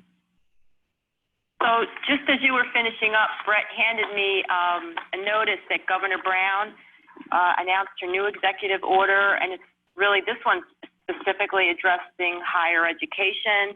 The executive order directs Oregon's higher education institutions to move curriculum to online learning, prohibiting in-person classroom interactions through April 28th,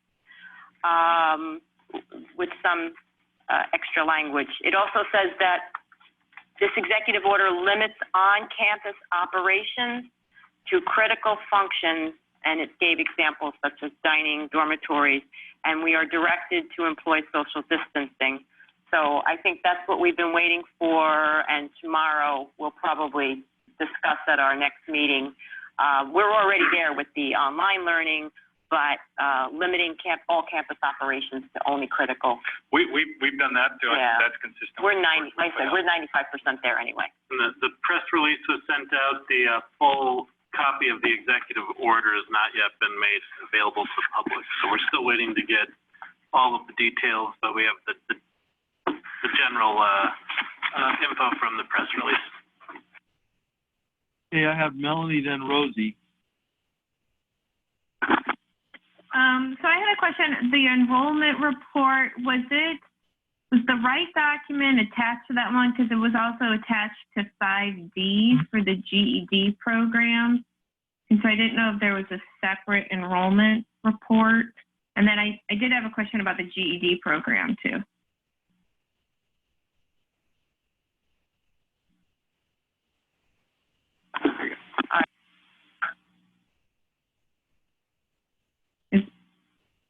Should I just ask the question about the GED program? Well,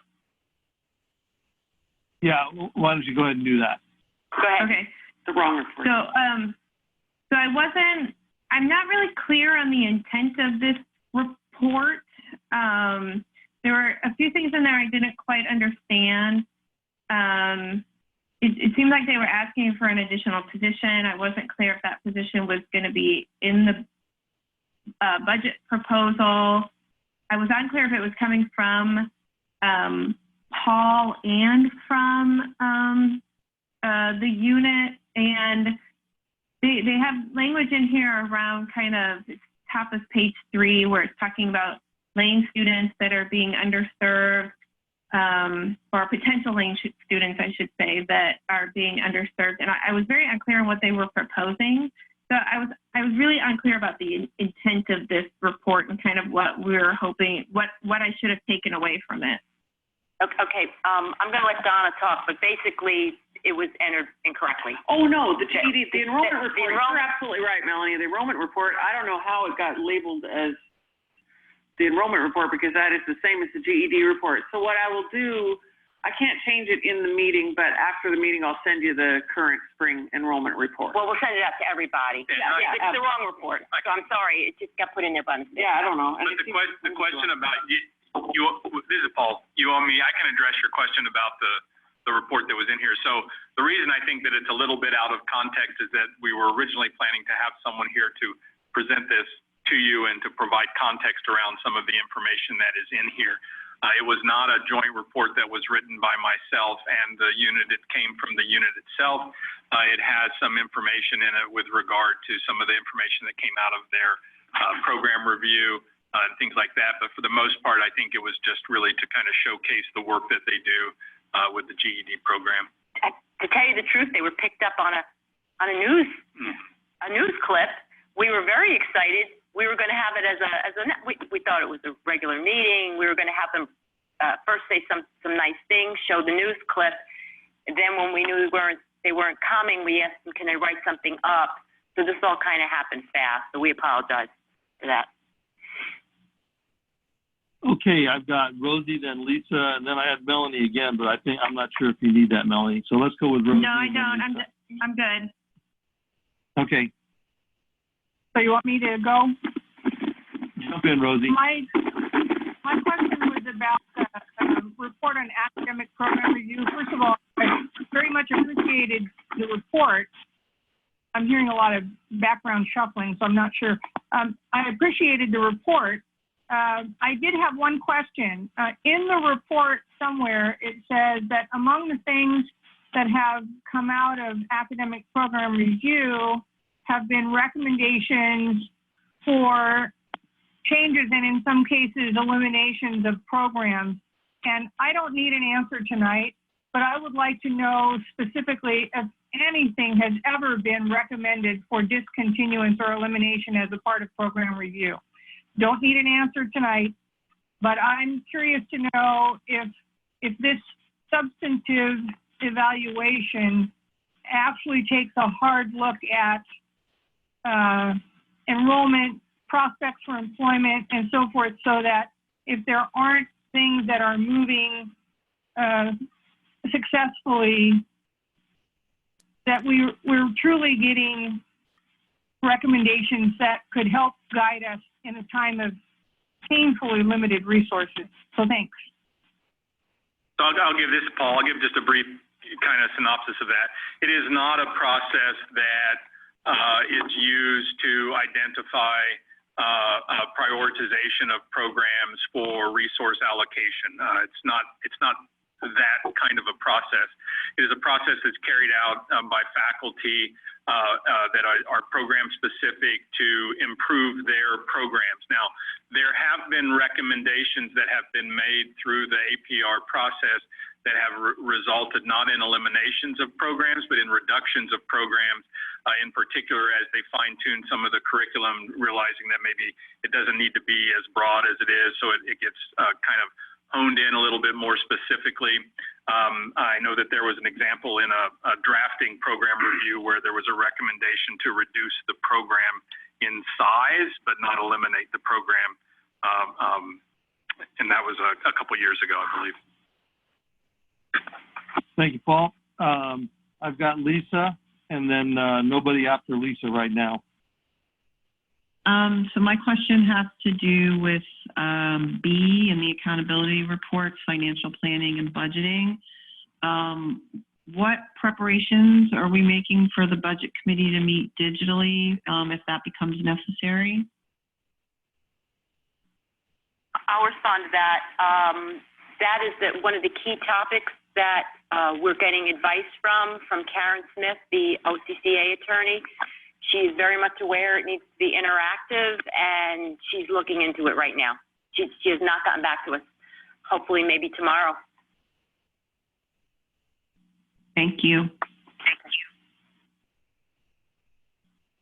And I'll chime in Yeah, on that one. nobody in the queue. Who's that? Oh, that's Zach. I can follow up on that. Go ahead, Zach. So the way that we've scheduled our meetings, the first one, we don't accept public comment at that meeting. We just deliver the budget document and message. And this week I have been mentally preparing to have that document delivered solely electronically at this time.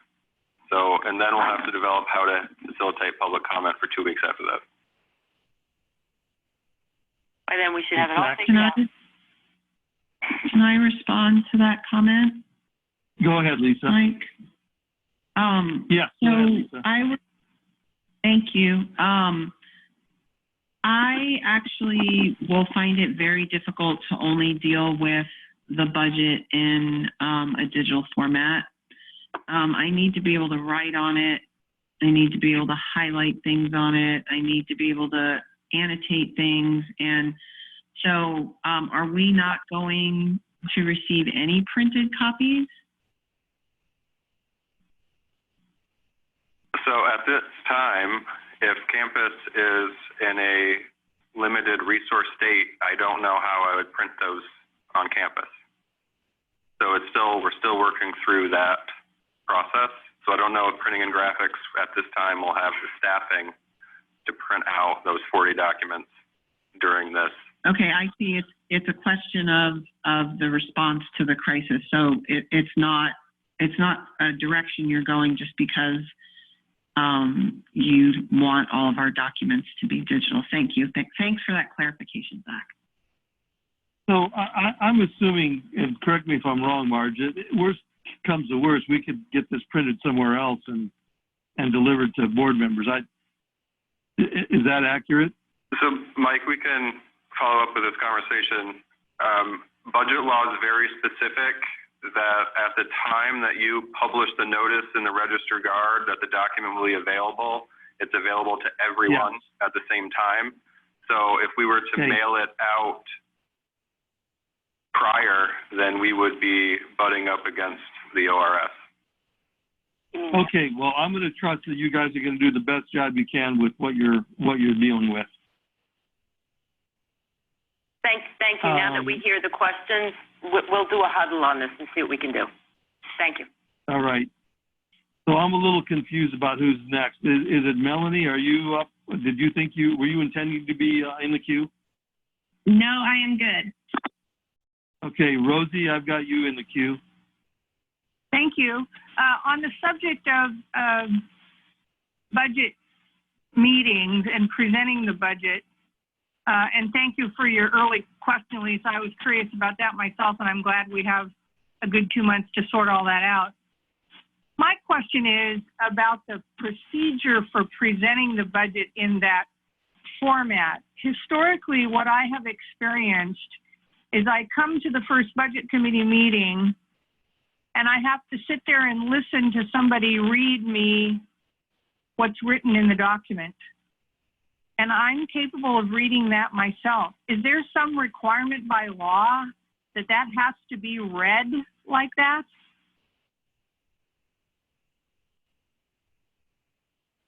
Rosie, we'll find out. I think the message. Rosie, this is Matt. To my knowledge, yes, there is. This is Brett. It's my understanding. I believe the budget message does have to be presented that way. Read out loud. Yes. Good question, Rosie. We can confirm that. So Thank you. Are there other I questions? appreciate that, I guess. Are there other questions or comments from the board before we go to the item 7B?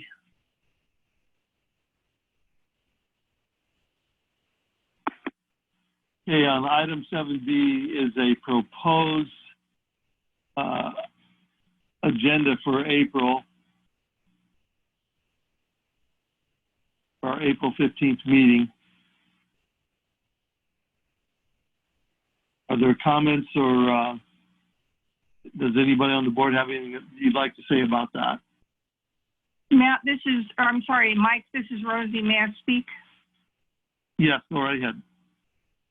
I would just like to observe what I said earlier, which is last month we passed a resolution as a board or a motion that we would focus on only 2 items going forward. So in terms of setting an agenda for next month, I'm just assuming that agenda will focus exclusively on the bond and the budget.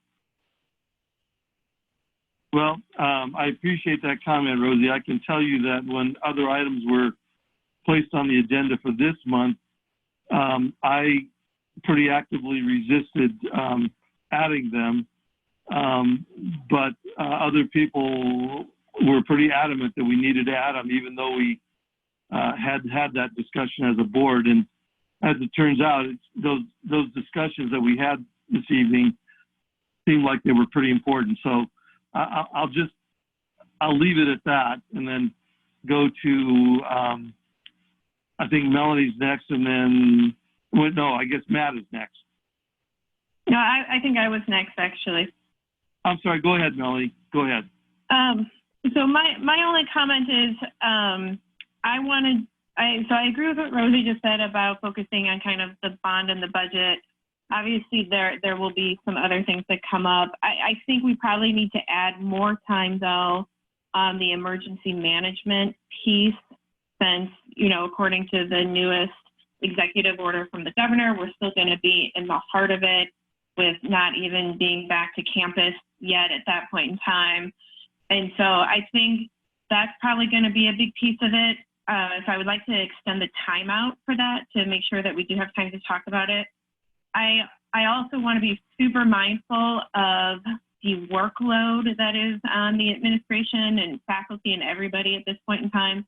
And so I would encourage us to keep the meeting really to anything that just has to be discussed because it's time sensitive, as opposed to adding anything that is not time sensitive to it, so that the administration can really focus on the coronavirus effort. Thank you. So Rosie, I had you next. I'm not sure if that was a mistake or not. No, I'm good. Okay, Matt, you're next.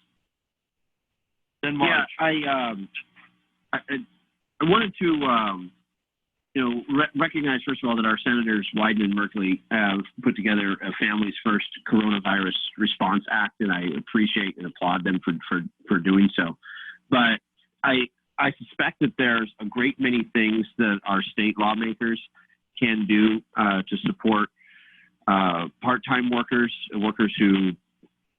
who aren't represented at this juncture and who are living paycheck to paycheck and have a lot of questions. And I would like to put on the agenda, whether it be a potential resolution in working with our labor partners for a concerted effort to speak to Salem with one voice, advocating for folks on campus who have a lot of questions, or folks who were previously on campus as a few days ago, who have a lot of questions about their future, including but not limited to rent freezes and programs to stimulus packages, et cetera. So I would just like to pin some time on the agenda and invite our partners who may be listening to this conversation to work with us to come together with a resolution asking for our lawmakers in Salem to take the appropriate action for our workforce here in Wayne County. Okay, Marge, you are next.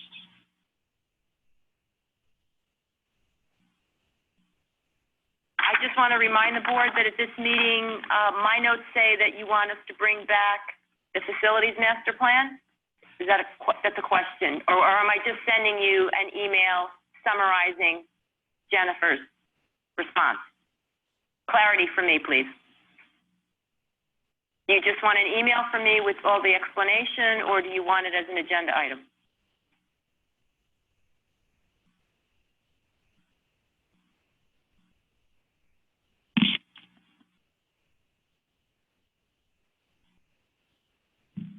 So what I heard was, go ahead. Is that you, Angela?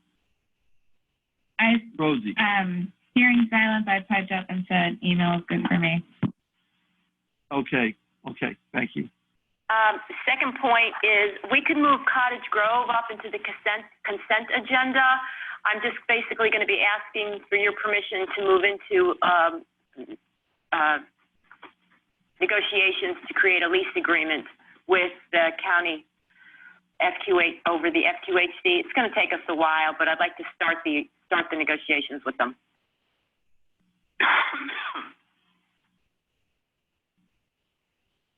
So if the board, if that's okay, I could put it on the consent agenda and then do a full presentation over the summer of how it's going. Okay, I've got Lisa next.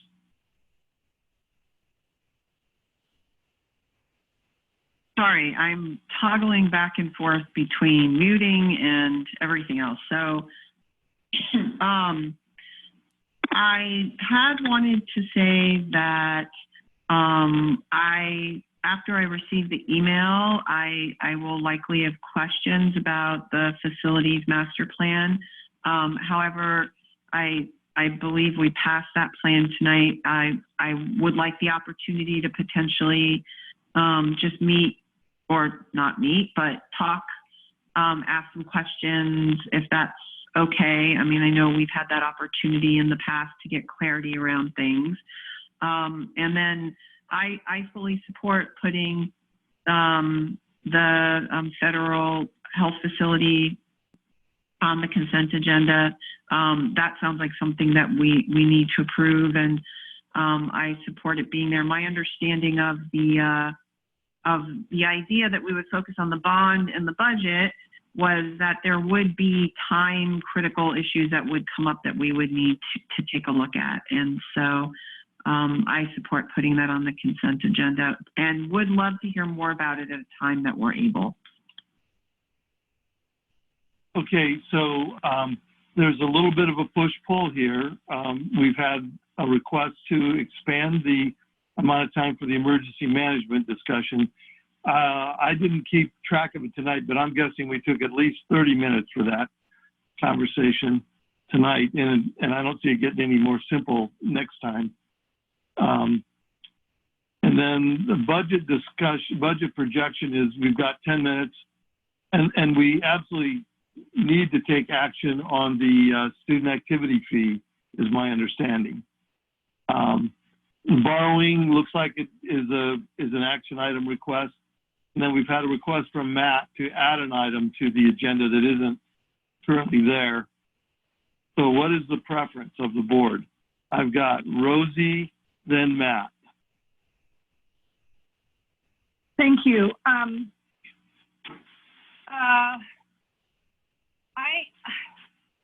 a little at a loss. There was this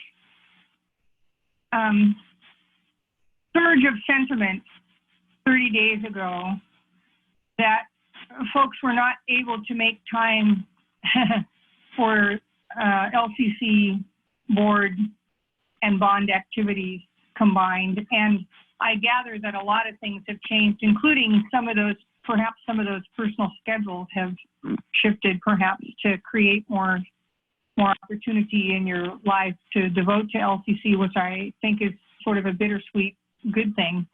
But I appreciate that by our next meeting, there could very well be some need that the president would articulate to us for some sort of action by the board. But the president is doing an excellent job, in my opinion, of keeping us well in the loop as each day goes by. And I value that sort of real-time updates about the emergency management of the college. So I'm not real clear what might be needed, but I don't know that we need to allocate an extraordinary amount of time in April to it, other than what the president requires of us, and she can forecast that for us. So it's hard for me to understand tonight what might be needed. I'm interested in focusing on the two still very pressing requirements of the college, which is to pass a balanced budget and to pass a bond measure. So I'd still like to see us stay fairly focused on the specific tasks, and you articulated a couple of them, Mike, like the student activity fee or whatever relationship that has to those two items that we need to take care of. But I'd still rather see the board focus chiefly on those two things. And I'm fine with putting the other item on the consent agenda. Thanks. So I will just interject, and then I've got Matt next. That try as we might, when it comes to a topic like emergency management,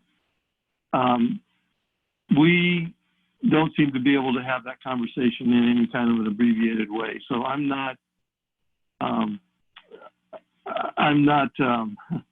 optimistic that if we set no matter what kind of a time frame we set on that we're going to be able to meet it. I just throw that out. Matt will be next, and then I will mention that I got a text saying that it sounds like someone is shuffling a lot of paper, and so if anybody's got paper that's being shuffled, please mute your phone or don't shuffle the paper. And then Matt, you're up. Yeah, so I appreciate the spirit by which we're adding to the agenda at the end of our meetings, but it isn't also, we didn't change board policy. The board chair, in consultation with the president, can still creates the agenda as per board policy. So I would suggest that these recommendations, these suggestions, that we not try and shoehorn in everything, or that we not look at them as exclusive to the agenda items that will be on the next meeting. So especially in this ever-changing climate that we're in with COVID-19, there's a lot of moving pieces, and I want to say thank you to the entire staff. I haven't had a chance to say that yet tonight, to the entire staff for your diligent effort and your attention to detail and putting the safety of our community and our students and our faculty and our staff first and foremost. I appreciate everything you do. So I want us to be, I would urge my colleagues, please, to be flexible and look at this opportunity as creating a living, breathing document with the opportunity for the board chair and vice chair and president and other board members between now and the next meeting to add to said document. So we don't need to create in stone the next agenda here this evening. So the one concrete direction I've understood is that we have consensus on is moving the Cottage Grove item to the consent agenda. We've had a proposal to extend the time for the emergency management discussion and a proposal to add an item from Matt. So that's what we have in front of us.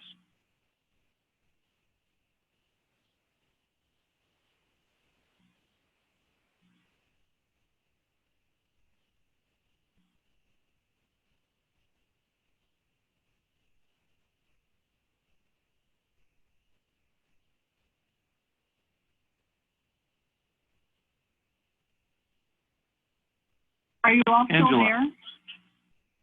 Yeah, Angela's next. Hi, I'm okay with moving the Cottage Grove FQHC item to the consent agenda. I'm not super clear what we're talking about with respect to the emergency management conversation. I feel like we had 10 minutes on the agenda tonight. We took half an hour. We'll take as long as it needs. 10 minutes seems like a reasonable amount to put on the agenda to me.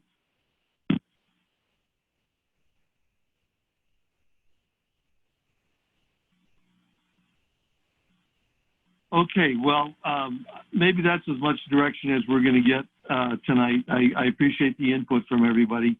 And I also will ask that each board member do their part to help us accomplish what we're trying to do within the amount of time that we've identified that we're trying to do it. And to keep in mind that what Rosie reminded us of. I think it was a month ago that it was very important to us because we didn't have time to do anything else or hardly anything else other than the bond and the budget. And so I just ask that we keep that in mind. In fact, we took a vote on it. So is there anything else that we need to talk about tonight? A point of information. Mr. Chair, point of information. We did not. I don't recall us taking a vote on that. Oh, I may be misremembering that. That was my recollection, and I honestly don't know. You may be correct. I thought that at minimum we agreed to it. I don't recall whether we took a vote on it or not.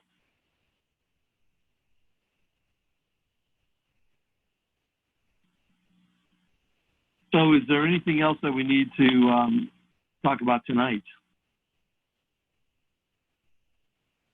I have Angela, then Melanie. I think that was my previous one, Melanie. Okay, go ahead, Melanie. Yeah, the only thing I would say about the emergency management is just because we don't know what we don't know yet. And whether we took a vote or not 30 days ago on focusing on the bond and the budget, we weren't in the situation that we're currently in. I really do think that what we're talking about for coronavirus has the potential to change higher education.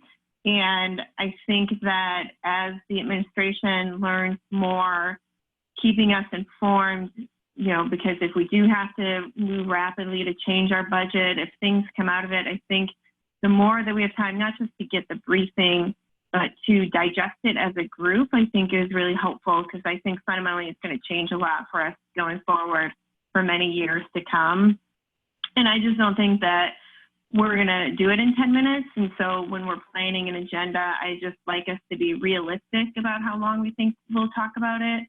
And so that's why I was suggesting to add more time, just so that we understand that we probably will need to talk about it. It's probably going to be more than 10 minutes, and we're just kind of realistic going into it. Thank you. So I will wrap up by thanking the administration. I can't imagine everything that you've been trying to juggle in the last weeks, and I'll mimic the comments from other board members who have also expressed their appreciation for all the work that you're doing.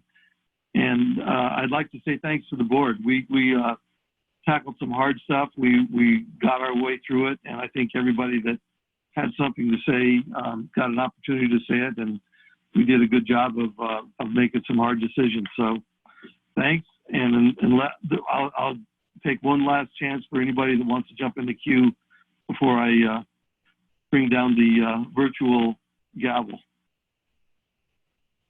Mr. Chair. Go ahead, Matt. I just want to say thanks to the folks who provided the written testimony as well, and rolled with this historic board meeting of ours this evening. This is the first time that I know of that this college has ever gone with an entirely virtual meeting. And I noticed that we had upwards of, about 20 participants at once, and a great many stakeholders have submitted testimony. And I just want to echo the thanks and gratitude our colleagues have shared, but also thank the folks who are online, and thank the folks who submitted written testimony.